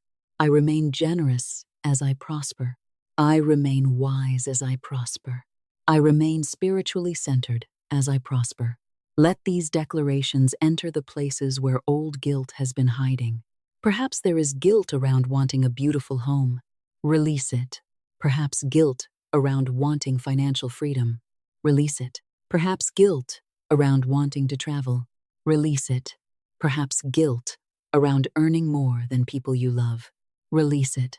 Your prosperity does not have to diminish another person's good. There is no spiritual virtue in staying unnecessarily limited so that others will feel comfortable. Your responsibility is not to become smaller. Your responsibility is to become wiser, more loving, more generous, more conscious, more capable. If greater supply enters your life, ask, how can this be used well? How can this create security? How can this support my family? How can this give me freedom to create? How can this allow me to help? How can this produce beauty? How can this support meaningful work? How can this circulate? This changes the emotional meaning of abundance. Instead of, more money will make me dangerous, you begin saying, greater resources give me greater opportunity to practice wisdom. Instead of, people will hate me if I prosper, say, I release the need for universal approval. I remain loving and true to myself. Instead of, I cannot handle more, say, divine wisdom expands my capacity with every new responsibility. Instead of, I will lose myself, say, I remain centered in truth regardless of outward success. This is how you become safe with increase, not by controlling the future, by trusting your capacity to meet the future with wisdom. Now breathe deeply. Imagine you are standing before a great vault. The image returns again, but this time the vault is not locked. Its door stands completely open. There is no guard, no judge, no voice asking whether you deserve to enter. Inside are symbols of possibility, resources, contracts, homes, businesses, investments, creative projects, opportunities, ideas, generosity, freedom. Not all of these are necessarily yours. You do not need everything. Divine order is not excess for the sake of excess. You need only what belongs to your right path. But notice your body as you stand before this abundance. Do you shrink? Do you become nervous? Do you feel that you should leave? Tonight, you remain calm, centered, breathing. You do not rush toward the wealth. You do not grab. You do not hoard. You simply stand in its presence without fear. That is important. You are teaching the subconscious. It is safe for me to experience increase. See yourself walking slowly into the vault. With every step, repeat, I am safe with abundance. Another step, I am wise with abundance. Another, I am responsible with abundance. Another, I am peaceful with abundance. Another, I circulate good with wisdom. Now see yourself holding a larger amount of money than you are accustomed to. Perhaps 10 times what feels normal. Perhaps 100 times. Notice any sensation. Do not fight it. Simply breathe. If the mind says, this is too much, answer, divine wisdom expands my capacity. If it says, you could lose it, answer, I make wise, measured decisions. If it says, people will judge you, answer, I remain free from the need to control other people's opinions. If it says, you do not deserve this, answer, I am willing to receive right good and use it responsibly. If it says, "What if you make a mistake?" Answer, "I can learn, seek counsel, and act wisely." This is spiritual maturity. Abundance is not merely receiving, it is being able to remain peaceful after receiving. Some people can attract opportunity, but cannot hold it because internally they feel unsafe. They sabotage, overspend, hide, withdraw, become reckless, or create unnecessary crises because chaos feels more familiar than prosperity. So tonight we establish a new familiarity: peace in abundance, order in abundance, discipline in abundance, joy in abundance, generosity in abundance. Sigh. Prosperity feels peaceful to me. Order feels natural to me. Wise stewardship feels natural to me. Saving feels natural to me. Receiving feels natural to me. Giving wisely feels natural to me. Growth feels safe to me. Let these become your new emotional signatures. Imagine your nervous system learning that there is no emergency. Success does not require panic. A large opportunity does not require frantic action. A large amount of money does not require immediate spending. A large audience does not require losing yourself. A large business does not require abandoning your health. You can grow from peace. You can expand with structure. You can increase with wisdom. You can receive without chaos. Sigh. I do not panic in the presence of blessing. Again, I do not panic in the presence of blessing. I receive calmly. I evaluate wisely. I choose carefully. I act intelligently. I remain centered. Now imagine yourself receiving wonderful financial news. A payment arrives. A contract is accepted. A business grows. A debt is resolved. An opportunity opens. Instead of screaming inwardly, "This will disappear," you breathe. You say, "Thank you." You receive. You make a wise decision. This is how abundance becomes sustainable. Your old identity may have associated money with emergency. The new identity associates money with stewardship. The old identity associated increase with fear. The new identity associates increase with responsibility. The old identity said, "If something good happens, something bad must follow." The new identity says, "Good is allowed to remain good." Repeat that. Good is allowed to remain good. You do not need to predict disaster after every blessing. You do not need to brace yourself whenever life becomes peaceful. You do not need to sabotage joy because uncertainty feels familiar. Let good be good. Let peace be peace. Let abundance be abundance. And let wisdom guide what comes next. Sigh. I release the expectation that good must be followed by loss. I allow blessings to remain blessings. I live in peaceful expectation of continuing good. There may have been a time when your subconscious believed safety meant staying small. Small dreams, small income, small visibility, small responsibility, small possibility, because smallness attracted less attention, less judgment, less risk. But there comes a moment when the soul knows that hiding is no longer safety. It is limitation. Growth requires visibility. Growth requires decision. Growth requires responsibility. Growth requires becoming willing to be seen. And tonight you say, "It is safe for me to grow." Again, it is safe for me to grow. It is safe for me to succeed. It is safe for me to receive. It is safe for me to be visible in right ways. It is safe for me to hold greater responsibility. Divine wisdom goes before me. Now let us return to the power of the spoken word. The original teaching repeatedly insists that the word must move from passive description into active declaration. There is wisdom in recognizing how often we simply narrate what is wrong. This is delayed. This is impossible. This person has not answered. This account is empty. This business is failing. We describe and describe and describe until the problem occupies the whole mind. What if instead, after accurately acknowledging the situation, you directed consciousness toward the solution? This is delayed. Then, divine order reveals the right timing and right action. This account is low. Then, I am guided into increasing income and wise management. This client has not responded. Then, the right business relationships develop in perfect ways. This opportunity closed. Then, the right opportunity is still available to me. You stop allowing description to become obsession. This is the difference between observing an appearance and enthroning it. You can acknowledge a circumstance without worshiping it, and that is what spiritual authority asks. Sigh. I observe facts without surrendering to fear. I respond from wisdom. I speak toward solutions. I remain available to new possibilities. Now, beloved, we move toward the teaching of present tense faith. Your good does not begin only when the outer evidence appears. Something begins within first. A conviction, a willingness, a new decision, a different habit, a different word, an inspired action.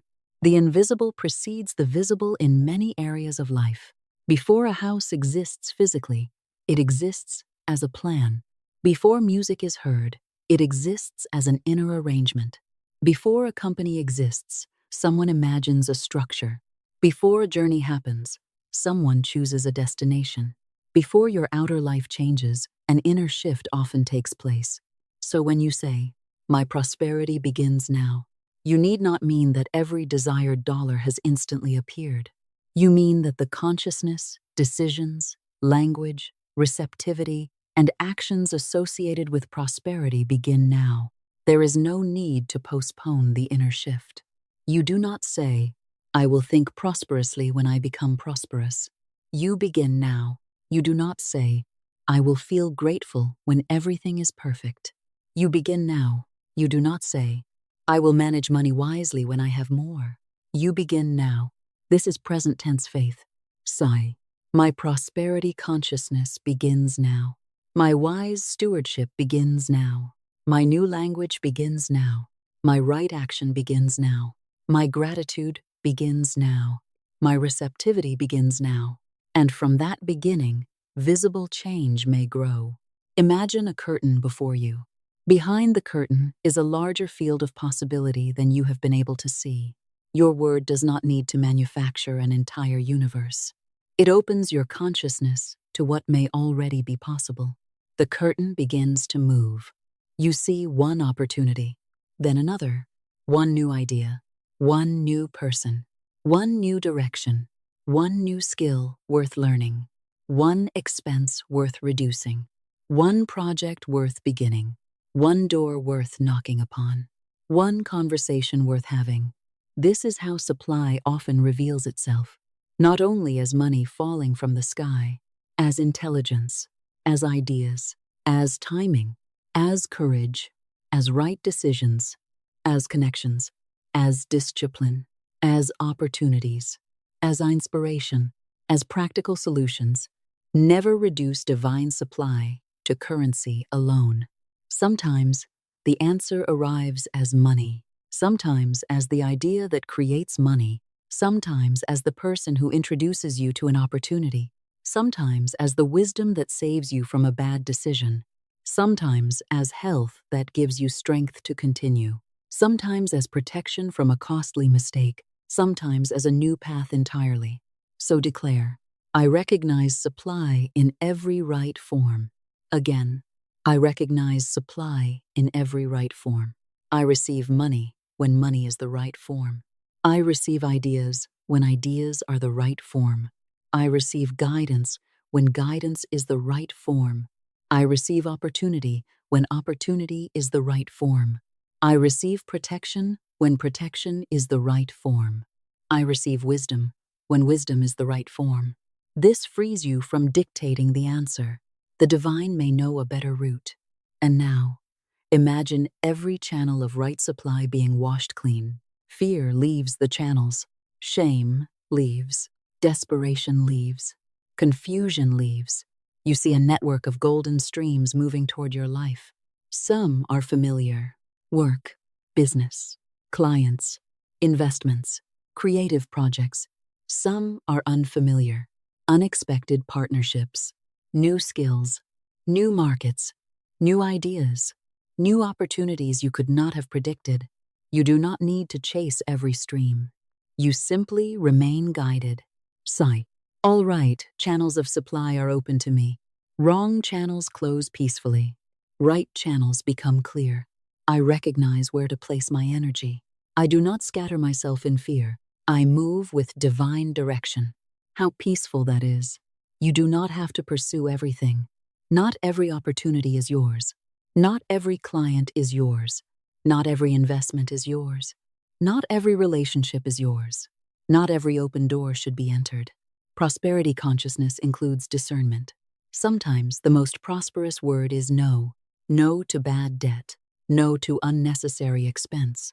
No to a dishonest contract. No to work that destroys your health.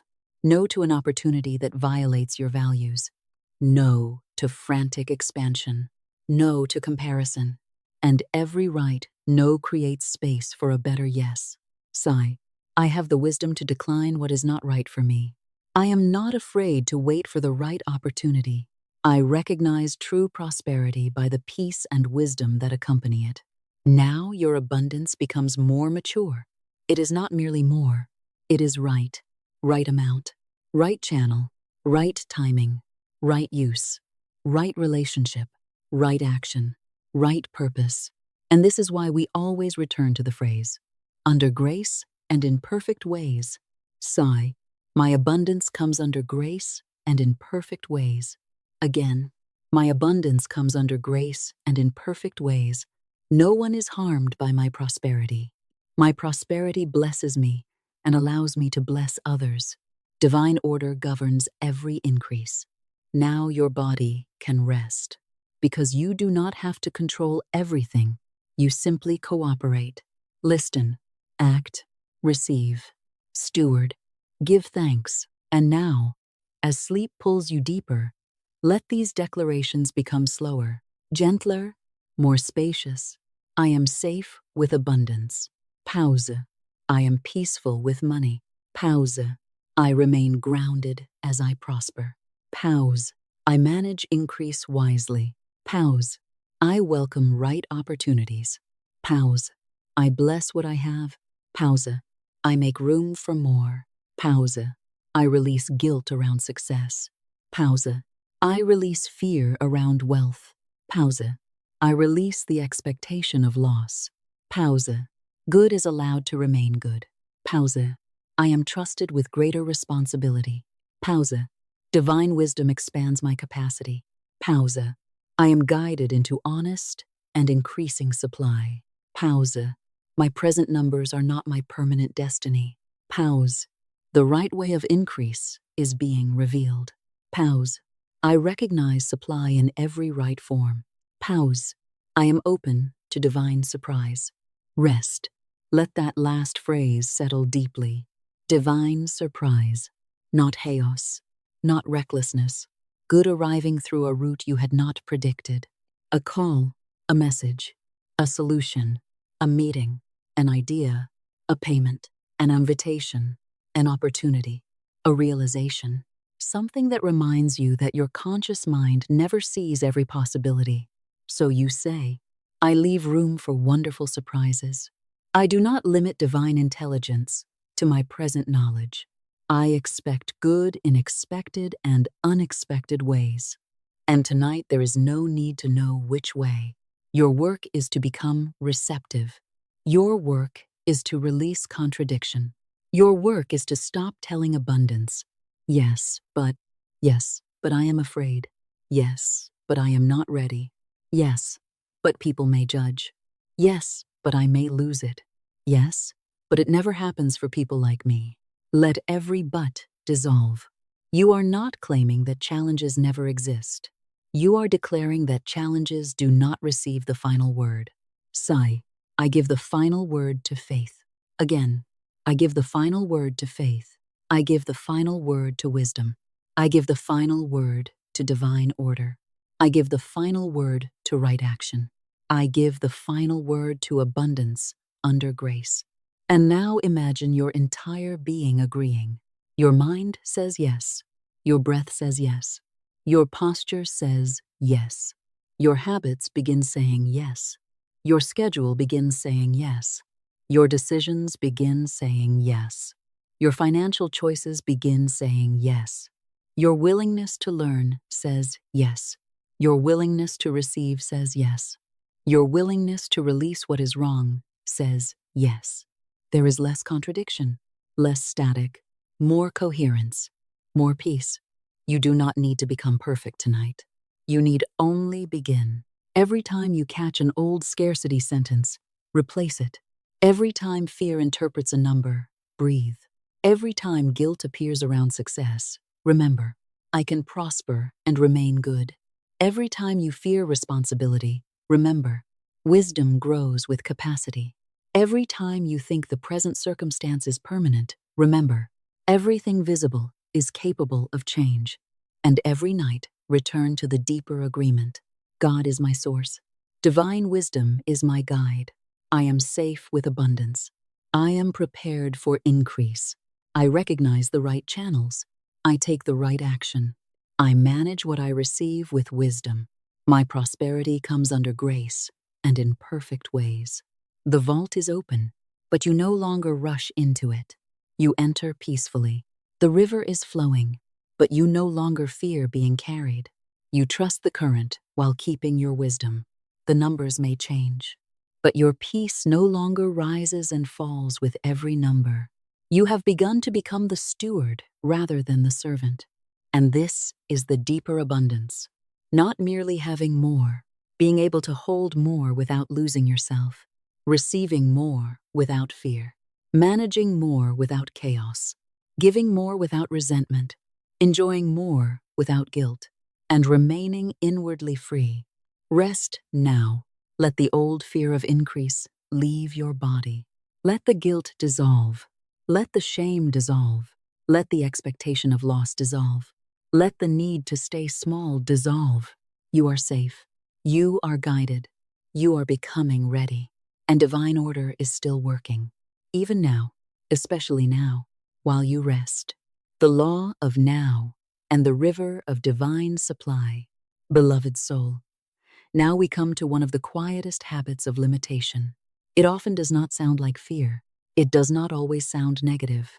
It may even sound reasonable, patient, careful, responsible, but hidden inside it is one word that can keep the mind standing at the doorway of its own good. Later, someday, eventually, when things improve, when the right opportunity comes, when I have enough confidence, when I have enough money, when someone finally notices me, when the economy changes, when the timing becomes perfect, when I feel ready. How often has the mind postponed its own freedom with language like this? One day I will prosper. One day I will be peaceful. One day my business will grow. One day I will have enough. One day I will finally believe in myself. One day, but beloved, the spiritual change you seek cannot begin someday. Consciousness always begins now. You may not possess every outer result now. You may not see every manifestation now, but you can change your agreement now. You can change your word now. You can change your expectation now. You can change your next action now. You can begin becoming receptive now. That is the deeper meaning of present tense faith. It is not pretending that something visible exists when it does not. It is refusing to postpone the inner state from which the new life must grow. So tonight, remove the word someday from the throne. Say gently, my new consciousness begins now. Again, my new consciousness begins now. My peace begins now. My wisdom begins now. My disciplined speech begins now. My receptivity begins now. My cooperation with divine order begins now. Feel how these declarations return power to the present moment, for the only moment in which you can think is now. The only moment in which you can speak is now. The only moment in which you can choose is now. The only moment in which you can follow guidance is now. Tomorrow will become now when it arrives. Therefore, do not live spiritually in a waiting room. Do not sit before the door of your life saying, perhaps later I will become ready. You become ready through the choices you make today. There may still be a journey. There may still be steps. There may still be preparation. But the consciousness of abundance does not have to wait until the journey is complete. Sigh. I do not postpone my alignment. I do not postpone my faith. I do not postpone my gratitude. I do not postpone right action. I begin where I am, with what I have, under divine guidance. Now observe some of the phrases that may have quietly entered your speech. It hasn't happened yet. Maybe it isn't my time. I hope one day things change. Perhaps someday I will have enough. Maybe when I am more prepared. These sentences seem innocent, but repetition trains expectation. When you continually speak of your good as belonging to a distant future, the subconscious becomes familiar with waiting. Waiting becomes an identity. Delay becomes normal. Your imagination begins seeing prosperity at the horizon, but never beneath your feet. So we change the language. Instead of, one day I will become prosperous. Sigh, I'm establishing prosperous consciousness today. Instead of, it isn't here yet. Sigh, the right process is unfolding, and I am participating in it now. Instead of, maybe it isn't my time. Sigh, this is my time to listen, prepare, act, and receive according to divine order. Instead of, I hope things improve. Sigh, I cooperate with improvement now. Instead of, when my circumstances change, I will feel secure. Sigh, I cultivate inner security while circumstances are changing. Do you hear the difference? The second language moves you from passive waiting into spiritual participation. You are no longer arguing with time. You are using the present moment wisely, and so declare, I release the habit of delay language. I cancel every sentence that teaches my subconscious to wait helplessly. I speak in the language of present faith and present responsibility. I am available to today's guidance. I am available to today's opportunity. I am available to today's right action. Breathe deeply and imagine that every old word of delay is written upon small pieces of paper. Someday, eventually, hopefully, not yet, maybe later. When I am lucky, when somebody chooses me, when everything becomes perfect. See those words floating before you. Now watch a gentle golden flame appear. Not a destructive flame, a purifying flame. One by one, the old sentences enter the light. Someday disappears. Hopefully disappears. Maybe later disappears. Not my time disappears. The language of helpless postponement dissolves. And what remains? Now, this moment, this breath, this word, this choice, this next step. Sigh. My power of choice exists now. My connection with divine wisdom exists now. My ability to speak wisely exists now. My ability to act wisely exists now. My ability to receive guidance exists now. There is great peace in this understanding. You are no longer responsible for controlling the entire future, only for meeting the present moment in the best consciousness available to you. What is the right word now? What is the right thought now? What is the right action now? What can you release now? What can you prepare now? What can you learn now? What can you bless now? This is how the future quietly changes, not through anxious control, through a series of aligned present moments. And now, beloved, we move from the law of now into the law of circulation. Look at nature. Life moves. Blood circulates. Breath enters and leaves. The tides come in and go out. Rain rises from oceans, gathers in clouds, and returns to earth. Rivers move. Seeds break open. Trees receive from the soil and give fruit. Nothing living remains completely static. And prosperity also has movement. Money comes. Money goes. Money is saved. Money is invested. Money is exchanged. Money supports work. Money purchases food. Money creates shelter. Money funds ideas. Money pays others. Money is given. Money is received. It circulates. Problems arise when fear interrupts the relationship with circulation. One person fears receiving. Another fears spending anything. Another spends compulsively because holding money creates anxiety. Another hoards because loss is constantly expected. Another refuses to invest in useful growth. Another gives from guilt rather than wisdom. Another receives but cannot enjoy. These are not merely financial habits. They often reflect inner beliefs about safety, worth, trust, and supply. Tonight, we bring peace into circulation. You do not command reckless spending. You do not command careless risk. You do not force money outward merely to prove faith. You invite right circulation, money in its right place, money moving for right purposes, money retained where saving is wise, money invested where wisdom confirms, money spent where value is received, money given where generosity is truly called for, money arriving through right channels. This is abundance under order. Sigh. My money circulates in wise and perfect ways. Again, my money circulates in wise and perfect ways. I receive wisely. I save wisely. I spend wisely. I invest wisely. I give wisely. I allow money to serve life in right ways. Now, imagine a beautiful river, a wide river of golden light. It does not rush chaotically. It moves with strength, with rhythm, with direction. This river represents divine supply moving through many channels: work, business, ideas, people, opportunities, savings, investments, creative expression, right partnerships, unexpected assistance, practical wisdom, protection from loss, every right form of support. You are not standing far away watching the river. You are connected to it, but you are not trying to own the river. You simply allow its right current to move through your life. Sigh. Divine supply moves through my life in healthy circulation. My channels of receiving are open. My channels of wise use are open. My channels of generosity are open. Nothing good becomes stagnant through fear.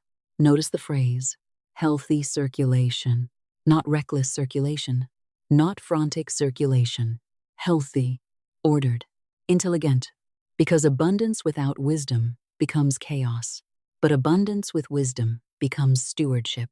Now, imagine one stream of the golden river moving toward your work. Your work is blessed with ideas, blessed with creativity, blessed with right relationships, blessed with recognition where recognition is appropriate, blessed with opportunities to serve, blessed with fair compensation. Sigh. My right work is a channel of divine good. Another stream moves toward your finances. It brings order, clarity, discipline, better decisions, increased awareness. Sigh. Divine order governs my financial life. Another stream moves toward your mind. Ideas arrive, solutions, creative concepts, new possibilities. Sigh. My mind is receptive to profitable and useful ideas. Another stream flows toward your relationships. Right people arrive. Wrong connections fall away peacefully. Communication improves. Sigh. I am connected with the right people under divine order. Another stream moves toward opportunities you cannot yet identify.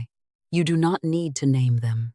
You simply say, I welcome the right opportunities I can see, and those I cannot yet see. Feel how broad supply becomes when you stop reducing it to one paycheck. A salary may be a channel, but it is not the whole river. A client may be a channel, but it is not the source. One platform may be a channel, but it is not the source. One company may be a channel, but it is not the source. One contract may be a channel, but it is not the source. The channel can change. The river remains. Therefore, if one channel closes, you do not declare, my supply is gone. You say, that channel has changed. Divine supply has not changed. Again, divine supply has not changed. This is one of the most freeing declarations you can make. A job may end. Divine supply has not ended. A customer may leave. Divine supply has not left. A business model may change. Divine intelligence remains. An industry may shift. Creative wisdom remains. A payment may be delayed. The universe has not become empty. Return to the source. Ask, what is the next channel? What is the next idea? What is the next action? What is the next adjustment? What is the next open door? This is how faith prevents panic while wisdom looks for solutions. Sigh, I never confuse the channel with the source. Infinite Spirit is my unfailing source. Right channels appear in right timing. I recognize them clearly. Now we speak directly to flow, not as a demand against life, as an affirmation of movement. Sigh, money moves through my life in healthy rivers of supply. Again, money moves through my life in healthy rivers of supply. Right income increases. Right opportunities increase. Right ideas increase. My capacity to steward increase also expands. That last line is essential because you do not merely ask the river to become larger, you expand the banks. A narrow riverbank cannot safely hold a flood. Likewise, as supply grows, your capacity must grow. Financial knowledge, emotional steadiness, organization, discipline, tax awareness, good counsel, planning, saving, discernment, these become stronger. So declare, my capacity grows with my prosperity. My wisdom grows with my responsibility. I am prepared for larger opportunities. I am organized enough to receive increase peacefully. Imagine divine supply entering your life, not creating confusion, but creating order. Bills are handled, savings increase. Useful investments are considered carefully. Your work has resources. Your family has security. You have room to breathe. You can give without harming yourself. You can enjoy without guilt. You can prepare for the future without fear. This is abundance with structure. Sigh, my prosperity is orderly. My prosperity is peaceful. My prosperity is sustainable. My prosperity is guided by wisdom. Now let us speak several affirmations slowly, not as desperate requests, as instructions to your own consciousness. I am funded through right channels. Pause. My mind recognizes profitable ideas. Pause. My command is clear. I choose wisdom, increase, and divine order. Pause. I am aligned with right supply. Pause. My financial life moves toward greater order. Pause. My work is properly rewarded. Pause. I welcome fair and abundant compensation. Pause. I am receptive to unexpected good. Pause. The right opportunities recognize me because I am prepared to recognize them. Pause. I take inspired action when guidance comes. Pause. Do not underestimate the importance of preparation. A great opportunity can appear, but if the mind is unprepared, fear may call it impossible. A new client can arrive, but if your systems are chaotic, growth becomes stressful. More income can arrive, but without wisdom it may disappear as quickly as it came. Therefore, spiritual prosperity includes preparation. You say, I am prepared for the good I have spoken. Again, I am prepared for the good I have spoken. Let that become part of your night. Prepared, not anxious. Prepared. You have room to receive. You have wisdom to manage. You have calm enough to evaluate. You have courage enough to act. Now, think about your voice. The source teaching places extraordinary emphasis upon the spoken word. And tonight we preserve that emphasis, but allow the word to become something deeper than mere noise. Tone matters. Conviction matters. Consistency matters. You do not need to scream. You do not need theatrical emotion. A calm word repeated with deep agreement can penetrate further than 10 desperate declarations. This is why you may speak softly before sleep. The volume is low, but the inner agreement is strong. Say almost in a whisper, I am aligned with divine supply. Again, I am aligned with divine supply. My financial life responds to wisdom and order. My words create a peaceful inner atmosphere. My peaceful inner atmosphere supports right decisions. My right decisions create better channels for good. Notice the progression. Word, consciousness, decision, action, result. This is a beautiful chain. The spoken word begins within, then becomes behavior, then begins touching circumstances. Your voice becomes the opening. Your action becomes the bridge. Divine order becomes the direction. Now imagine your words going before you into tomorrow, not controlling people, not forcing outcomes, preparing you. I am guided. That word enters tomorrow. So when a decision arises, you pause and listen. I recognize opportunity. That word enters tomorrow. So when an unusual possibility appears, you do not immediately dismiss it. I am wise with money. That word enters tomorrow. So before an unnecessary purchase, you become conscious. I am ready for increase. I am ready for increase. That word enters tomorrow. So when more responsibility appears, you do not automatically shrink. Your declaration train your attention. This is why they matter. Sigh. My words prepare me for my good. My words prepare my mind for right action. My words prepare my heart to receive without fear. And now, beloved, imagine that every room in your home hears a new language. No longer, we never have enough. Instead, we live with wisdom and increasing supply. No longer, everything is impossible. Instead, there is always a right solution to be discovered. No longer, I cannot afford anything. Instead, I make wise choices, and I am increasing my capacity. No longer, money disappears immediately. Instead, money is managed wisely in this home. No longer, I will always struggle. Instead, I am building a different pattern. Let your home become familiar with this language. Let your subconscious become familiar with it. Let the nervous system hear prosperity without becoming agitated. You are creating a new atmosphere, and atmosphere becomes habit. Now, imagine morning. You wake. Before reaching for the phone, you breathe. Before reading messages, you speak.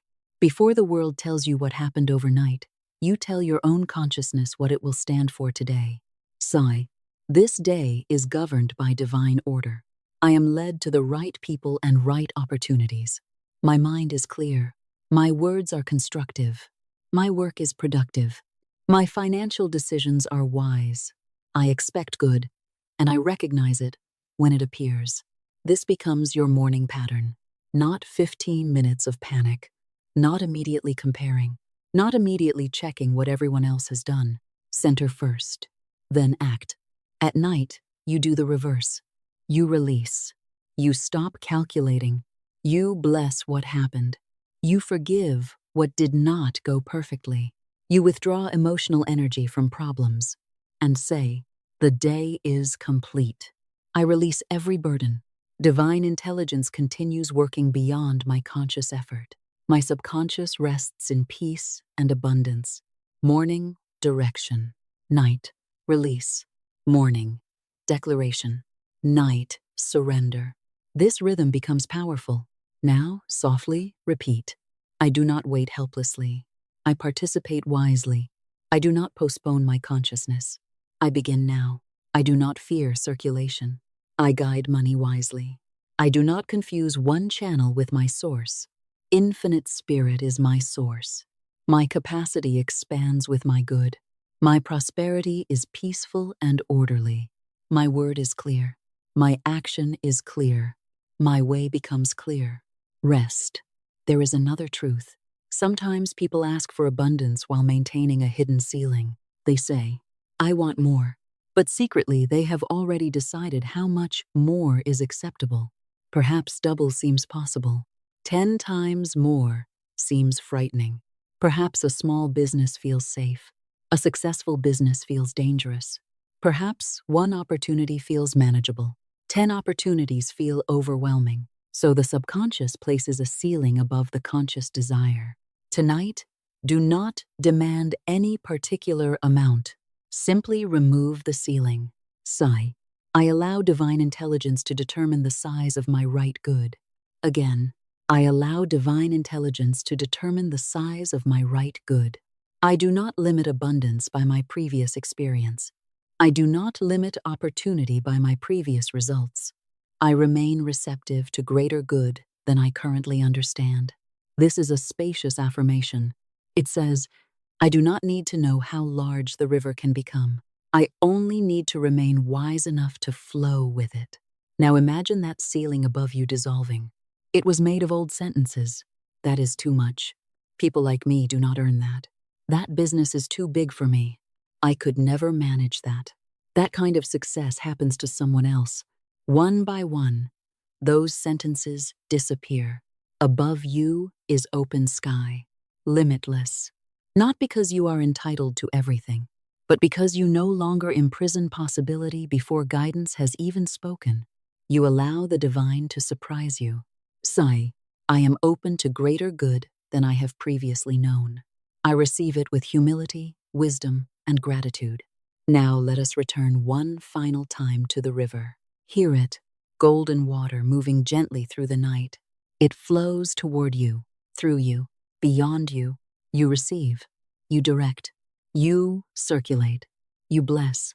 There is no fear, no grasping, no hoarding, no frantic demand, only movement, order, wisdom, abundance. Say slowly, divine supply flows through my life. Divine supply flows through my work. Divine supply flows through my ideas. Divine supply flows through my relationships. Divine supply flows through my finances. Divine supply flows through right opportunities. I am a wise steward of this flow. Again, I am a wise steward of this flow. And now we seal this part with 3 declarations. Speak them slowly enough that the subconscious can hear every word. My word is aligned with divine truth. Pause. My prosperity moves in divine order. Pause. My time to think, speak, and act differently is now. Again. My word is aligned with divine truth. My prosperity moves in divine order. My time to think, speak, and act differently is now. Once more, very softly, almost as though the night itself is speaking through you. My word is aligned with divine truth. My prosperity moves in divine order. My time is now. And then be still. You have spoken. Do not immediately argue with the words. Do not check for evidence. Do not test the universe. Do not ask, did it work? The seed does not need to be interrogated. Let the word become quiet. Let your body sink deeper. Your subconscious is listening. The old language of someday grows faint. The old agreement with delay loosens. The river continues. Your breathing slows. Your mind softens. And within the silence, a new identity begins to take form. One who does not postpone peace. One who does not postpone gratitude. One who does not postpone right action. One who does not fear receiving. One who does not confuse money with God. One who recognizes divine supply in many forms. One who understands circulation. One who respects what is present. One who remains receptive to increase. One who speaks wisely. One who acts wisely. One who sleeps peacefully. Rest now, beloved, because the next doorway will take us deeper still, beyond money, beyond numbers, beyond the language of delay, into the identity itself. For there are old versions of the self that cannot accompany you into a new consciousness. Old names, old stories, old roles, old garments of failure, shame, fear, and limitation. And before the new identity can stand fully revealed, the old identity must be released. Tonight, even that release can happen gently. No struggle, no condemnation, only recognition, only truth, only the quiet realization. I am no longer required to remain who fear taught me to be. Rest with those words. I am no longer required to remain who fear taught me to be. The night is deep. Divine order is working. The river is moving. The old language is fading. And something new within you is beginning to rise. Release the old name and rise in a new identity. Beloved soul, there comes a point when changing your words is no longer enough. You must change the identity from which those words are spoken. For there are sentences you repeat because somewhere within you there is still an old version of yourself who believes them. The one who says, I always struggle. I never finish what I begin. I am unlucky. I am the one people overlook. I have never been good with money. I am too late. I always make mistakes. Perhaps you have repeated these descriptions for so many years that they no longer sound like opinions. They sound like your name, but they are not your name. They are old conclusions, old reactions, old memories that became familiar through repetition. And familiarity is not truth. Tonight we stop confusing the two. You are not required to carry every description you once accepted. You are not required to remain loyal to an identity formed during a season of fear. The version of you who struggled to survive may have served a purpose. Honor what you learned. Honor what you survived. Then let that identity rest. You do not need to drag its vocabulary into every new chapter. Say softly, I release every false name I have placed upon myself. Again, I release every false name I have placed upon myself. I am not my worst season. I am not my oldest fear. I am not the mistakes I have made. I am not the judgment of another person. I am not a temporary financial circumstance. Breathe. The past can teach you without naming you. Pain can instruct you without governing you. Failure can correct you without becoming your identity. A closed door can redirect you without defining your worth. This is spiritual release, not denial. Release. The source teaching uses the image of resurrection because resurrection requires something to be left behind. You cannot walk freely while insisting upon carrying every grave cloth of the past. There are garments that no longer fit you. The garment of, I am not enough. Lay it down. The garment of, I always lose. Lay it down. The garment of, life is against me. Lay it down.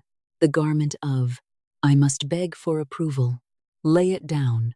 The garment of, money and I can never live in peace. Lay it down and say, that was a belief I carried. It is not the truth I choose now. This is the law of substitution. You do not spend every hour wrestling with the old sentence. You give the mind a better one. Fear says, I cannot. You substitute. Divine intelligence shows me what I can do next. Fear says, I always fail. You substitute. I learn, adjust, and complete what is right for me. Fear says, I am broken. You substitute. I am restoring order within myself. Fear says, I am poor. You substitute. I am developing the consciousness, wisdom, and habits of increasing supply. Fear says, I am always behind. You substitute. I move in right timing and take the next right step. Do not fight shadows all night. Turn on the light. A dark room does not require argument. It requires illumination. So whenever an old identity appears, bring a new word. This is why repetition matters. You are not repeating affirmations because divine intelligence is hard of hearing. You repeat because the subconscious learned the old language through repetition, and it can learn a new language in the same way. Sigh, I am not the old story. Again, I am not the old story. I am the consciousness I choose to cultivate now. I am divinely guided. I am capable of wise change. I am disciplined in right ways. I am peaceful with progress. I am receptive to good. Now imagine waking tomorrow morning. Before touching your phone, before reading a headline, before allowing the outside world to tell you who you are, you speak. You say, today I rise in a new consciousness. Yesterday's fear does not govern today. Yesterday's mistake does not dictate today's result. Yesterday's disappointment does not speak for tomorrow. This becomes your morning resurrection. Every day you have the opportunity to stop renewing the contract with yesterday. Many people wake and immediately resurrect everything that troubled them the night before. Before their feet touch the floor, they remember the debt, the argument, the rejection, the mistake. They rehearse it, strengthen it, Carry it into a fresh day. You will practice something different. You wake and first remember truth. I am guided today. I am supplied today. I am peaceful today. I take right action today. Then, if a problem requires attention, you address it. But you address it as the person you are choosing to become, not as the frightened identity of yesterday. That difference matters. The same problem can produce different decisions depending upon the identity confronting it. The person who thinks, "I always fail," may hesitate. The person who thinks, "I can learn what I need," searches for information. The person who thinks, "No one wants what I offer," may stop creating. The person who thinks, "The right audience can be reached through consistent, useful work," continues. Identity influences behavior. Therefore, guard the sentences that begin with, "I am." Those two words are powerful psychologically and spiritually. Do not attach them carelessly to temporary states. Instead of, "I am anxious," try, "I am experiencing anxiety, and I am returning to peace." Instead of, "I am broke," say, "My current finances need improvement, and I am moving them toward order." Instead of, "I am a failure," say, "That attempt did not work, and I am free to learn from it." You separate identity from appearance. This is liberating. Now imagine standing before a mirror. Look directly into your own eyes. The mirror shows appearance. Your word gives the appearance meaning. If you look and say, "I am tired," "I look old," "I look defeated," the mirror becomes an altar to criticism. But you can look more deeply. You can see a human being still becoming, still learning, still worthy of dignity, still carrying possibility. So say, "I see the one who is rising." Again, "I see the one who is rising. I see wisdom growing. I see strength returning. I see peace becoming natural. I see a person capable of receiving good responsibly." Do not wait until everything changes before speaking kindly and powerfully over your own reflection. Change the relationship now. You do not need to become arrogant. You need to stop using your own eyes as weapons against yourself. Look with divine compassion. Look with possibility. Look with truth. And remember, resistance may appear. The old identity may say, "This feels strange." Who are you kidding? This isn't who you are. Do not panic. A new mental pattern often feels unfamiliar before it feels natural. Unfamiliar is not false. It is simply unfamiliar. Continue. When you learn a new language, your tongue hesitates at first. Then repetition creates fluency. So it is with a new inner language. At first, "I am disciplined," may feel unusual. Continue practicing discipline. At first, "I am peaceful with money," may feel foreign. Continue making peaceful financial decisions. At first, "I deserve respectful relationships," may feel uncomfortable. Continue practicing boundaries and dignity. Your actions give substance to your declarations, and your declarations remind you how to act. The two support each other. Sigh. Resistance does not frighten me. Unfamiliar good is becoming familiar. I continue in truth calmly and consistently. Now we release the invisible contracts. Imagine contracts written years ago.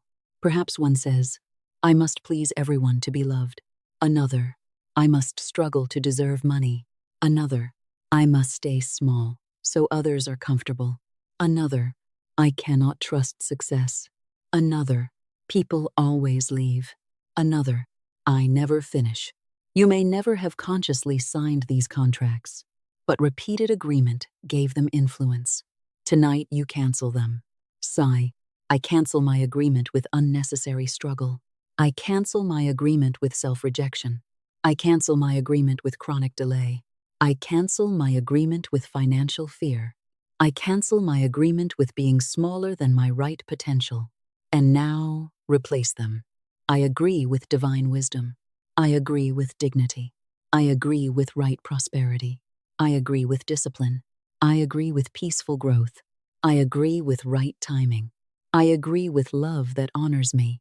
I agree with work that expresses my abilities. This is your new covenant of consciousness, not against other people, with truth. Now rest. The old names are loosening, the labels are falling away, and in their place is a quieter identity, one that does not need to shout, one that does not need to prove, one that simply says, I know who I am becoming. I know what I no longer serve. I know the direction in which I walk. And that is enough for tonight. 7 days of resurrection speech. Beloved, now we give this inner shift rhythm, for a new identity becomes stronger when it is practiced. So imagine 7 days before you, 7 mornings, 7 opportunities to stop resurrecting the old story. Number. Day 1. Speak. I revoke every word and identity that has kept me small, afraid, or ashamed. Do not spend the day searching for evidence that you are still the same. Notice instead every moment in which you respond differently. A calmer reply, a better decision, a stronger boundary, a completed task, a fearful thought interrupted before becoming speech. These are signs of a new pattern forming. Number. Day 2. Speak. I no longer serve struggle for the sake of struggle. I no longer perform for approval. I am not my wound.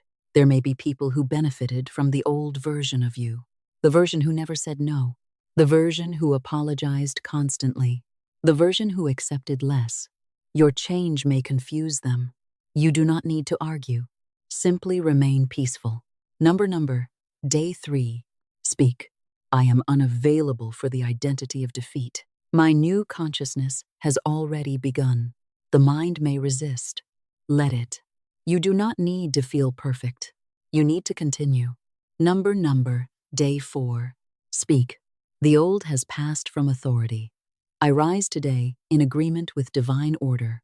Say it while dressing, while driving, before work, before opening your laptop, before speaking to a client. Let your day hear the new language. Number Day 5. Speak. I walk as one who is guided, receptive, and prepared.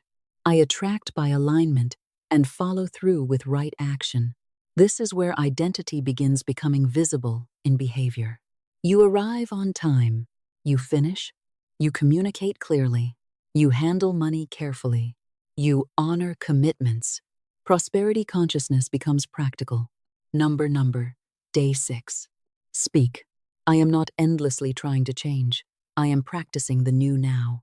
Do not keep your transformation forever in the future. Practice one piece today.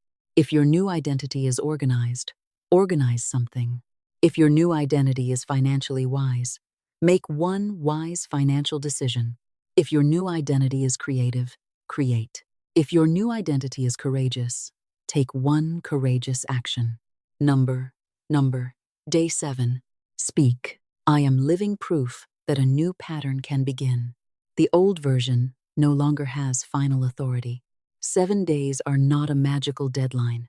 They are a training structure, a way of teaching the mind through rhythm. Continue beyond 7 days as needed. Now we come to the image of the cross and the crown. The Source uses the cross as a symbol of surrendering the false self before wearing the crown of spiritual dominion. Translated into gentle, practical language, this means you cannot keep every old habit and expect every new result. Something must be released. Perhaps the cross is giving up constant complaint. Perhaps it is learning to say no. Perhaps it is abandoning an unhealthy financial pattern. Perhaps it is leaving the need to be universally understood. Perhaps it is accepting temporary discomfort while learning a new skill. The crown is the freedom that follows. The cross is discipline. The crown is increased capacity. The cross is saying no to an impulse. The crown is peace. The cross is releasing the identity of victimhood. The crown is self-responsibility. Sigh. I release fear and rise in faith. Again. I release fear and rise in faith. I release shame and rise in dignity. I release confusion and rise in clarity. I release delay and rise in right action. I release self-rejection and rise in divine acceptance. Now imagine every old chain falling, not because you fight it endlessly, because you stop feeding it. A complaint that is no longer repeated grows weaker. A limiting identity that is no longer claimed loses influence. A destructive habit that is no longer practiced begins to fade. And each new choice strengthens the self you are calling forth. Sigh. My words bury bondage. My choices strengthen freedom. My habits confirm my new identity. Now let us preserve the important examples from the teaching. There was a man who had repeated, I am weak. I always fail. I am not enough. Eventually, the language shaped his posture, his relationships, his willingness to act, his financial confidence. He did not need another lecture about what was wrong. He needed a different relationship with himself. He began speaking. I am building strength. Divine wisdom is in my bones. My past has no authority over today's decision. For 7 days, every time the old sentence rose, he refused to complete it. He substituted, and gradually something changed. His body stood differently. His voice steadied. His decisions became clearer. People said, you have changed. But perhaps the deeper truth was, he stopped rehearsing the identity that had hidden his strength. Another woman had called herself broke, too much, too late. The labels were more painful than the circumstances. She was instructed to stop answering them. When her account looked small, she said, my name is not lack. My consciousness is learning supply. When her mind said, too late, she replied, I walk in right timing. When shame said, you are too much, she answered, I am allowed to express my divine gifts with balance and grace. The most important change was not simply that she received more. It was that she stopped refusing good because of the names she had accepted. Ask yourself, what false names have you been answering to? Lazy? Poor? Difficult? Unwanted? Behind? Unlucky? Too old? Too young? Not educated enough? Too damaged? Sigh. I no longer answer to names that diminish divine possibility within me. Now another man came with a business problem. Deals were constantly delayed. Contracts stalled. Clients disappeared at the last moment. He had skill. He prepared. But before meetings, he rehearsed.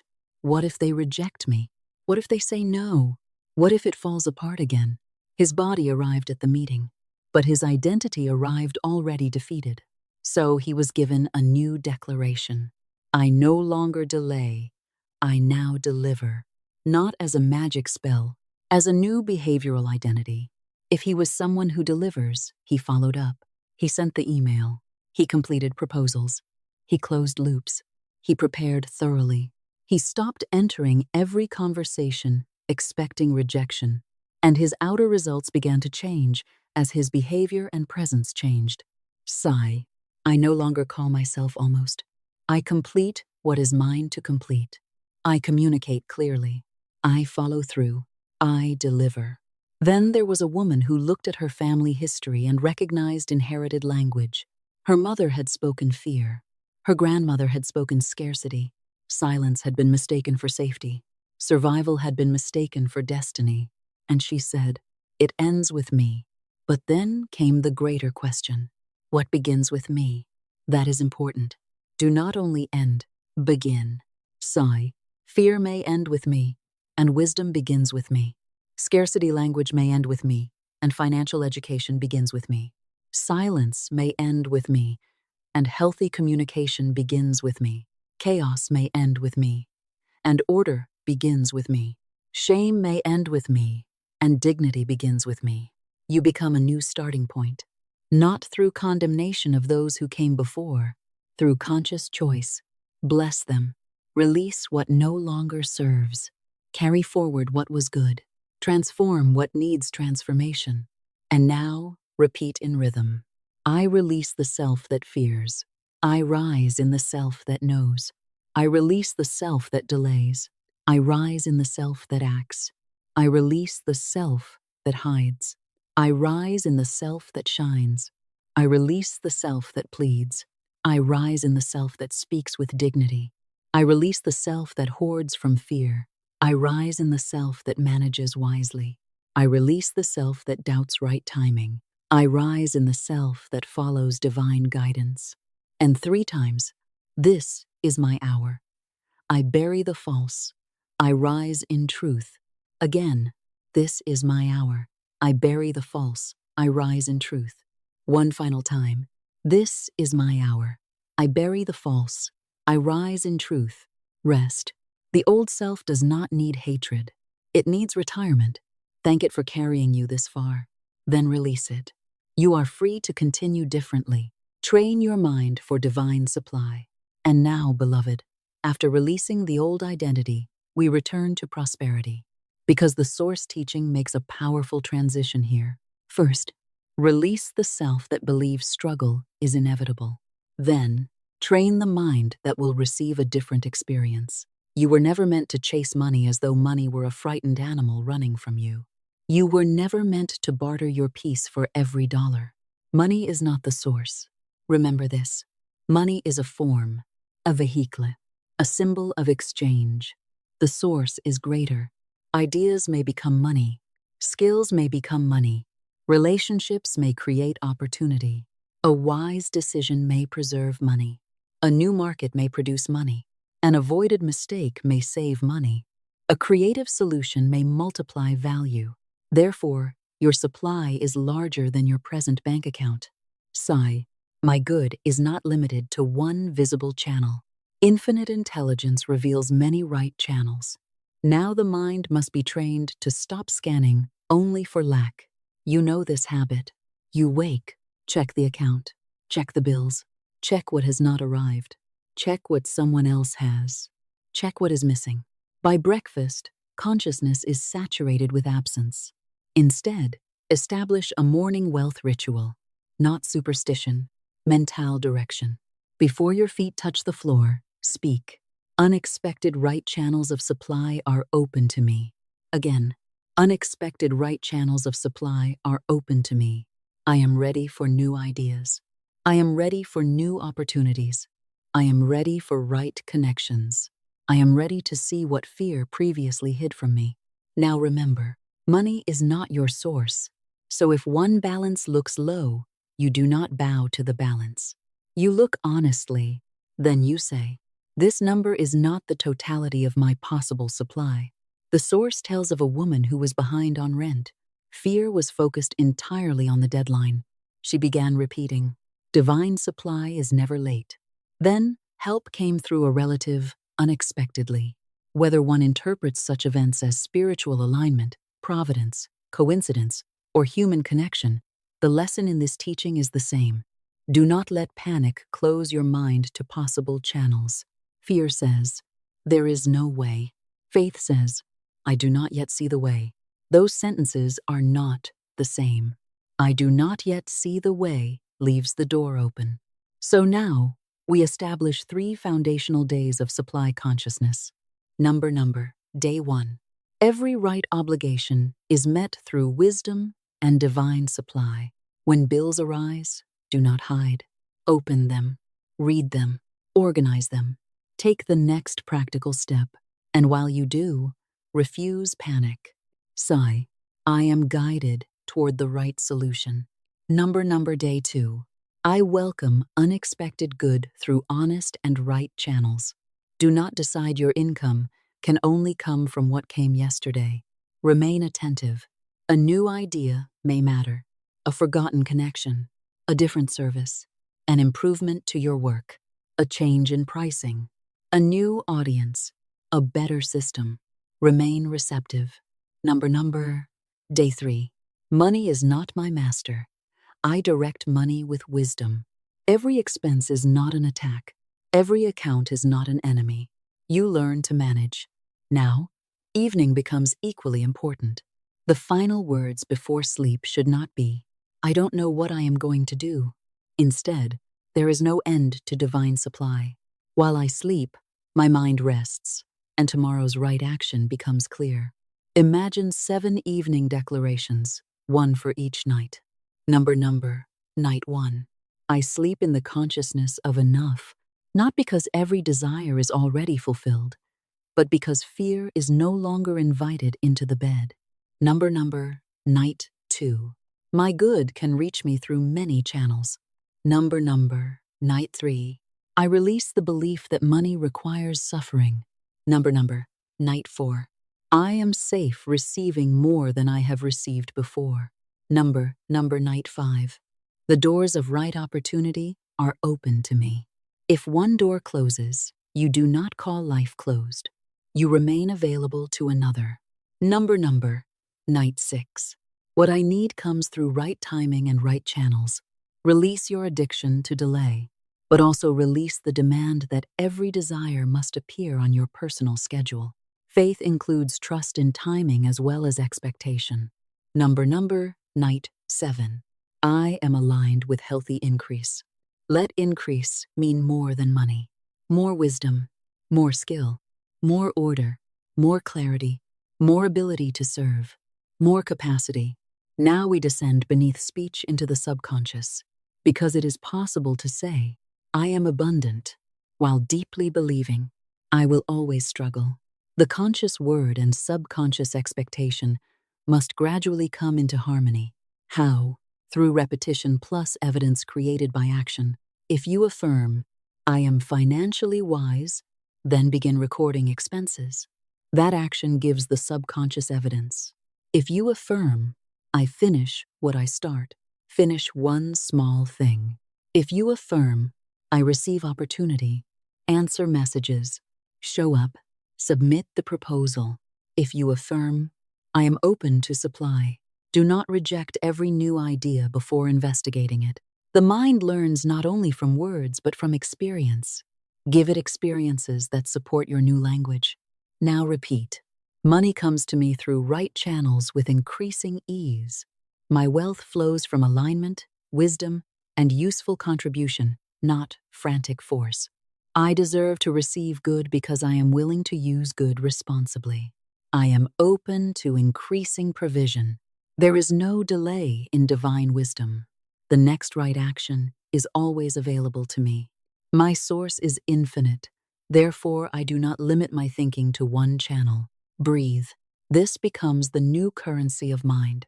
Not fear, not panic, expectation, wisdom, receptivity, action. You are not merely hoping, you are training. And trained consciousness becomes steady consciousness. Cleanse the tongue of poverty speech. Beloved, prosperity consciousness requires discipline of speech, not perfection. Discipline. Here is the practical training. Step 1. Identify scarcity phrases. Write down the sentences that appear under stress. I am broke. I cannot afford anything. Money leaves faster than it comes. I never catch up. It is always something. This is just how my life is. Do not judge yourself. Observe. These are habits. Now say, I cancel every careless sentence I have spoken against my own good. I replace fear language with truth and wise action. Step 2. Choose 3 supply sentences. Choose only 3. Simple, memorable. Repeat morning, noon, and night. For example, I walk in divine supply. Every right need is met through right channels. I welcome unexpected good with wisdom and gratitude. Consistency matters more than quantity. 10,000 affirmations repeated once are weaker psychologically than 3 statements lived every day. Step 3. Refuse social scarcity rituals. Sometimes scarcity becomes social bonding. People gather and say, everything is terrible. We are all doomed. No one can make money anymore. You do not have to argue, nor do you have to agree simply to belong. You can answer gently, I am focusing on what I can control. I trust that solutions exist. I am working on creating better options. Or remain silent. Your mouth does not have to become a mood ring for every room you enter. Step 4. Stop avoiding financial reality. Open the wallet. Open the account. Look at the numbers. Speak calmly. This is present information. It is not final destiny. If the number is low, create a plan. If spending is too high, adjust. If income must rise, examine possibilities. Spiritual prosperity does not require financial blindness. It requires meeting facts without surrendering to fear. Number. Step 5. End the day with supply speech. Before sleep, there is no end to God's supply. My mind is open to tomorrow's right solution. I sleep in peace and rise in clarity. This closes the 5-step practice. Now there are 3 phrases the Source treats as particularly destructive. Let us make them clear. Forbidden phrase 1. I cannot afford it. Sometimes the fact may be that a purchase does not fit your present budget. You do not need to lie. Say instead, that is not my financial priority right now. Or, I choose not to spend on that at this time. Notice the dignity. You are choosing rather than declaring permanent incapacity. Forbidden phrase 2. I am broke. Sigh. My finances are in a rebuilding season, and I am moving toward greater order. Forbidden phrase 3. Money is hard. Replace it. Creating value requires work, but I am learning more efficient and prosperous ways to work. This preserves reality without enthroning struggle. Now apply substitution immediately. Fear. There is not enough for rent. Truth. I will address this calmly. Divine intelligence guides me to the best available solution. Fear. What if the client does not pay? Truth. One client is not my source. I follow up clearly, protect my agreements, and remain open to other channels. Fear. I will never get ahead. Truth. Progress is built one wise decision at a time, and I am making those decisions now. Be faster than fear, not by suppressing it, by answering it. The teaching includes an example of a woman whose business was being cursed by her own speech. She said repeatedly, "No one buys. My customers have disappeared. This business is dying." Every conversation reinforced the same emotional atmosphere. She was told, "Stop cursing the vine. Bless the business." She began saying, "I speak life to my work. The right customers recognize the value I provide. I improve what needs improvement. I am open to new channels of growth." And then she worked from that consciousness. She changed how she spoke, how she communicated, how she presented her offers. The point is not that marketing becomes unnecessary. The point is that your own mouth should not sabotage the marketing you do. Your tongue becomes your first investor. Now another person believed their job was their source. They stayed in work they hated because they feared there could be no other channel. The new declaration became, "God is my constant source. This job is one present channel." That statement did not mean quitting recklessly. It meant stopping the worship of one paycheck. From there, they could plan, save, learn, explore, prepare, and eventually move. The mouth made the decision before the body took the step. That is a powerful principle. Sometimes your new word must arrive before your new circumstances. Sigh. My words prepare the way for my actions. What I speak today, I begin to embody tomorrow. Now we enter what the Source calls the financial prophecy ritual. Prophecy here is not fortune-telling. It is consciously choosing the direction of your speech. Each morning, name the qualities you want to practice before you encounter the day's chaos. Sigh. Today I speak order. Today I speak completion. Today I speak profitable creativity. Today I speak wise financial decisions. Today I speak right relationships.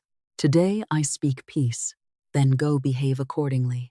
This is where declaration becomes powerful, because it becomes instruction. Now train the mouth of multiplication. I am the mouth of multiplication. But understand what multiplication means. Multiply value, multiply usefulness, multiply wisdom, multiply goodwill, multiply creativity, multiply resources entrusted to you. You do not have to exploit others to prosper. True prosperity creates. It does not merely extract. Sigh. I multiply value wherever I go. My work creates useful results. My service deserves fair compensation. My income expands as my ability to create value expands. Now the 7-day spoken supply challenge. Day 1. My words are gates of wealth. I no longer prophesy poverty. Day 2. I receive unexpected supply from right and unseen channels. Day 3. Lack no longer defines me. Day 4. I bless every dollar that comes and every dollar that goes for right purposes. Day 5. My financial life is governed by order, not panic. Day 6. My spoken word and practical habits agree with prosperity. Day 7. My source is unlimited, and I remain open to the right form of good. You are training the mouth, and when the mouth is trained, worry no longer has unrestricted access to speech. The thought may arise, but you intercept it. You answer. You choose. This is mastery. Law, not luck. Releasing the lottery mind. Beloved soul. The source now uses the image of a lottery and a jackpot. Hear this correctly. This is not a promise of gambling winnings. It is a metaphor for sudden, visible good, a symbol of something large arriving unexpectedly. The deeper teaching asks, will you continue thinking that prosperity belongs to random luck? Or will you build a life around spiritual principle, preparation, creativity, and wise expectancy? The lottery mind says, maybe I'll get lucky. The law mind says, I create conditions for good through consciousness, preparation, and right action. The lottery mind waits. The law mind participates. The lottery mind crosses fingers. The law mind develops capacity. The lottery mind believes someone else's success reduces its chances. The law mind knows another person's success can become information, inspiration, or proof of possibility. Sigh. I attract wealth by law, not luck. Again. I attract wealth by law, not luck. By law. The law of useful contribution. The law of disciplined saving. The law of intelligent investing. The law of relationships. The law of trust. The law of learning. The law of consistent creation. And in metaphysical terms, the law of expectation. The law of spoken consciousness. The law of divine guidance. The source says, stop looking for your miracle in a ticket. The ticket is not the source. The number on a screen is not the source. The jackpot is symbolic. The deeper jackpot is becoming someone capable of receiving, holding, and multiplying good. Sigh. I am the channel through which right wealth may flow. Again. I am the channel through which right wealth may flow. Not because you control chance. Because you control whether you are receptive, prepared, disciplined, and willing to act. Now imagine sudden wealth, a large payment, a major contract, a successful business sale, an inheritance, a profitable investment, a breakthrough project, or simply income far greater than you previously experienced. Notice your first reaction? Excitement, fear, guilt, panic, disbelief. Many people imagine they want wealth, while their nervous system has no idea how to hold it. So we practice peace. Sigh. I release the fear of sudden wealth. Again. I release the fear of sudden wealth. Large numbers do not frighten me. I remain calm in the presence of financial increase. I take time before making large decisions. I seek wise counsel when needed. I protect what I receive. I use wealth responsibly. Imagine the large amount arriving. Do not immediately spend it in your mind. First breathe, then ask, what taxes apply? What obligations should be met? What should be saved? What should remain liquid? What should be invested carefully? What can support my family? What can support meaningful work? What can be given wisely? This is how abundance becomes safe. You stop fantasizing only about receiving. You begin practicing stewardship. The source calls this becoming ready for the jackpot. We might call it becoming ready for large good. Sigh. I am prepared for large, right, and responsible good. My wealth does not shock me. I steward it. My prosperity does not overwhelm me. I organize it. Now replace the concept of chance with expectancy. There is a law greater than random wishing. What you repeatedly expect influences what you notice and how you behave. If you expect rejection, you may enter conversations guarded. If you expect opportunity, you may notice openings you once ignored. Expectancy is not a guarantee that every event will obey your wishes. It is a training of attention, so train it wisely. I expect to recognize good. I expect to recognize danger clearly. I expect guidance. I expect opportunity and remain discerning. I expect my preparation to matter. This is grounded faith. Now imagine your inner life after receiving wealth. You are not hiding, not boasting, not apologizing. You are peaceful. You can say, "My wealth is safe in wise structures. My wealth is used under divine guidance. My wealth allows greater contribution." And now, the metaphorical declaration.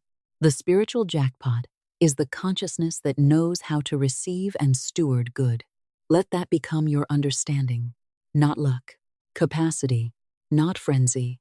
Peace, not desperation. Preparation, not random hope. Aligned expectancy. Marry abundance. Replace the survival program.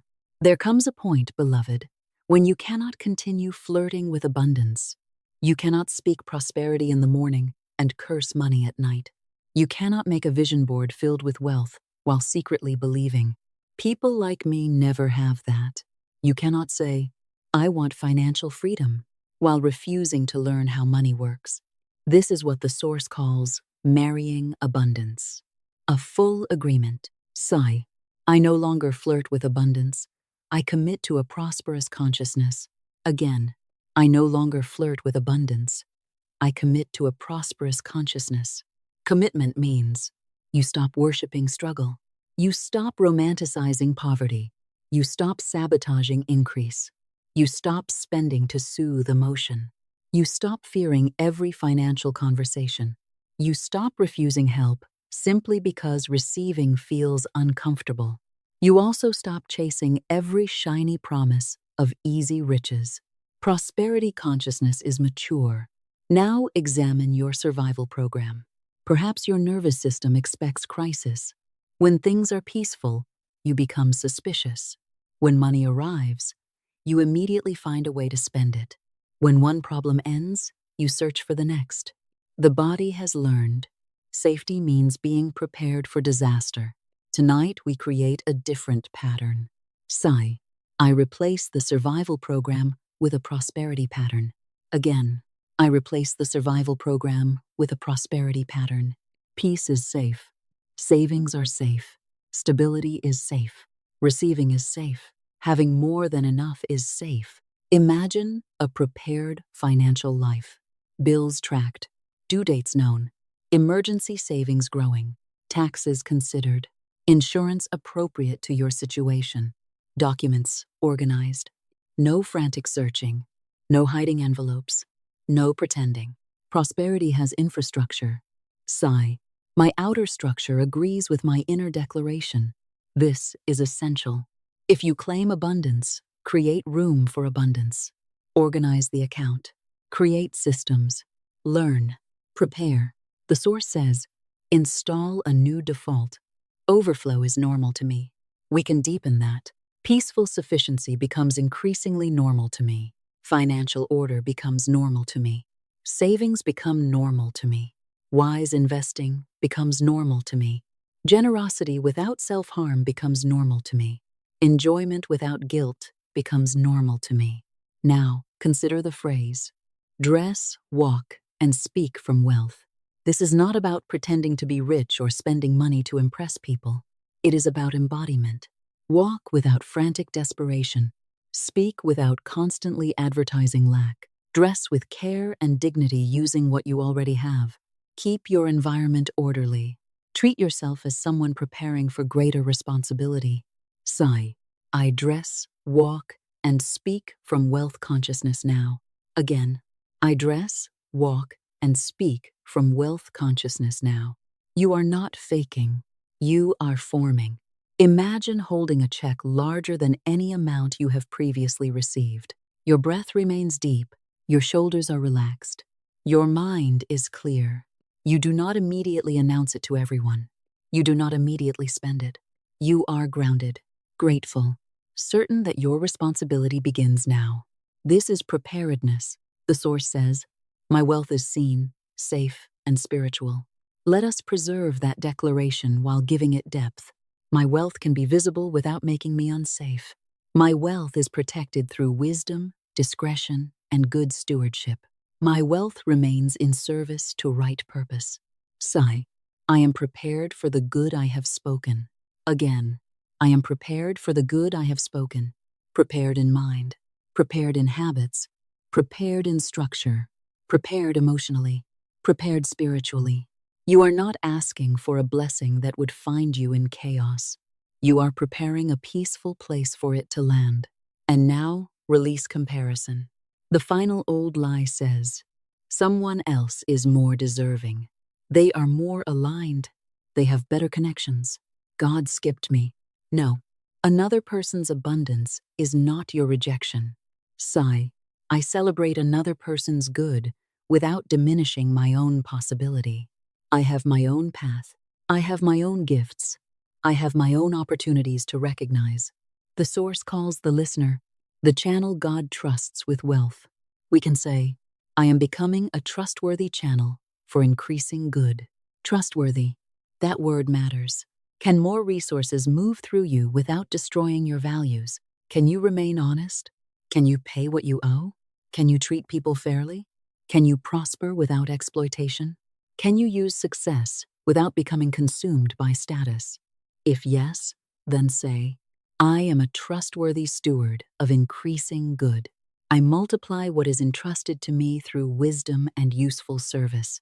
That is a beautiful form of abundance. The final seal: rest, receive, and let divine order work. Beloved soul, we have come full circle. You began this night with your head upon the pillow. You stepped away from the noise. You released the burden. You remembered divine supply. You examined your words. You separated money from the source. You released the worship of struggle. You faced hidden fear of abundance. You changed the language of delay. You learned the rhythm of circulation. You buried false names. You called forth a new identity. You trained the mouth. You replaced luck with law. You prepared yourself for increase. And now, nothing more is required tonight. No more striving. No more forcing. The final work is receiving. Let the breath deepen. Slowly inhale and release. Again, breathe in peace. Breathe out effort. Breathe in trust. Breathe out control. Your shoulders soften. Your jaw loosens. Your hands become still. Now hear these final declarations. Do not hurry them. Let each one enter like a drop of golden rain. My wealth is seen, safe, and spiritual. Pause. I am prepared for the good I have spoken. Pause. There is no delay in divine guidance. Pause. The right opportunity reaches me in right timing. Pause. The wealth I seek begins as consciousness, wisdom, and right action within me now. Pause. I am no longer waiting for a more worthy version of myself. Pause. I begin with who I am now. Pause. I receive what is right for me under grace and in perfect ways. The source asks, do you receive it? Receive does not mean become excited for 5 minutes. Receive means stop arguing. Receive means allowing a new idea to remain in consciousness long enough to influence behavior. Receive means not saying, that sounds beautiful, but no, but tonight simply, yes, yes to peace. Yes to wisdom. Yes to responsibility. Yes to opportunity. Yes to divine guidance. Yes to disciplined speech. Yes to receiving good without guilt. Yes to using good wisely. Sigh. I receive. Again, I receive. Now, remember the final formula of the teaching. What moves the miracle? Faith joined with law. What activates your participation? Your word. What gives the word power? Inner agreement. What ends unconscious delay? Decision. What makes the decision visible? Right action. And what holds the result? Stewardship. So say, my voice carries truth. My word lands in my own consciousness. My actions follow my word. My habits support my actions. Divine order governs the outcome. This is the complete chain. Now the phrase from the source. My voice wins. We soften its meaning. It does not mean dominating other people. It means truth wins over your old fear. Peace wins over panic. Wisdom wins over confusion. Faith wins over despair. Sigh. My voice of truth wins. Again. My voice of truth wins. My word lands. Where does it land? In the subconscious. In tomorrow's decisions. In the email you finally send. In the contract you read carefully. In the budget you organize. In the creative idea you stop postponing. In the conversation you approach differently. In the opportunity you are finally prepared to recognize. Your word lands. Sigh. My word lands in fertile soil. My word produces right action. My right action creates new possibility. And now the source arrives at its final metaphor, the spiritual jackpot. Let us understand it correctly. The spiritual jackpot is not merely a number. It is the moment you stop believing life is governed only by chance. It is inner abundance, right identity, right consciousness, right stewardship, the capacity to receive, the freedom to circulate, the wisdom to manage, the courage to create, the peace to rest. Sigh. The spiritual jackpot is mine now. Faith, wisdom, peace, and divine supply. Again. The spiritual jackpot is mine now. Faith, wisdom, peace, and divine supply. You have replaced luck with law, fear with faith, someday with now, shame with dignity, struggle worship with inspired action, scarcity identity with stewardship. You have made peace with overflow. You have ended the game of postponement. Now the vault opens within consciousness. The river flows. The seed rests in fertile ground. The night becomes quiet again. There is nothing left to prove. Let your eyes become heavy. Let these final affirmations carry you into sleep. God is my unfailing source. Divine intelligence guides every right decision. I release every burden and I go free. My subconscious rests in peace. I speak only what I desire to see multiplied. I bless my work. I bless my finances. I bless every honest channel of supply. I bless the good already present. I welcome increasing good. I am safe with abundance. I am responsible with abundance. I am peaceful with abundance. I remain humble as I prosper. I remain generous as I prosper. I remain wise as I prosper. I recognize divine guidance. I take right action without fear. I release wrong opportunities peacefully. I recognize the right doors. I walk in divine timing. I do not call myself late. I do not call myself poor. I do not call myself defeated. I do not call myself forgotten. I call myself guided. I call myself capable. I call myself receptive. I call myself disciplined. I call myself peaceful. I call myself supplied. I am no longer loyal to the language of struggle. My mind learns the language of divine plenty. My nervous system learns peace. My financial life learns order. My actions learn consistency. My spirit remembers abundance. I do not fear large numbers. I do not fear success. I do not fear responsibility. Divine wisdom expands my capacity. I am prepared for increasing good.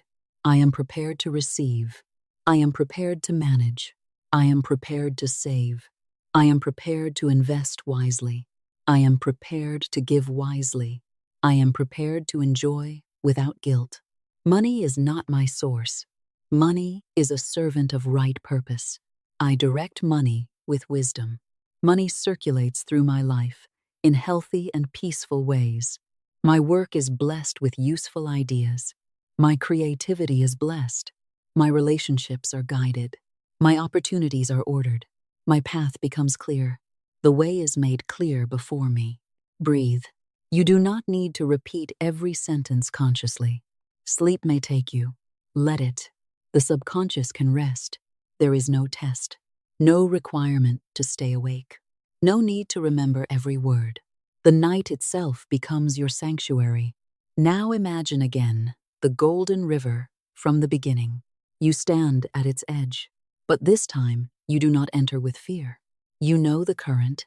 You trust it. You step in.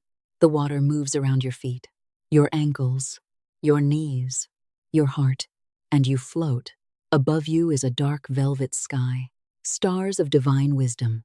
No hurry, no deadline, no comparison. Only this moment, your breath, the river, infinite peace.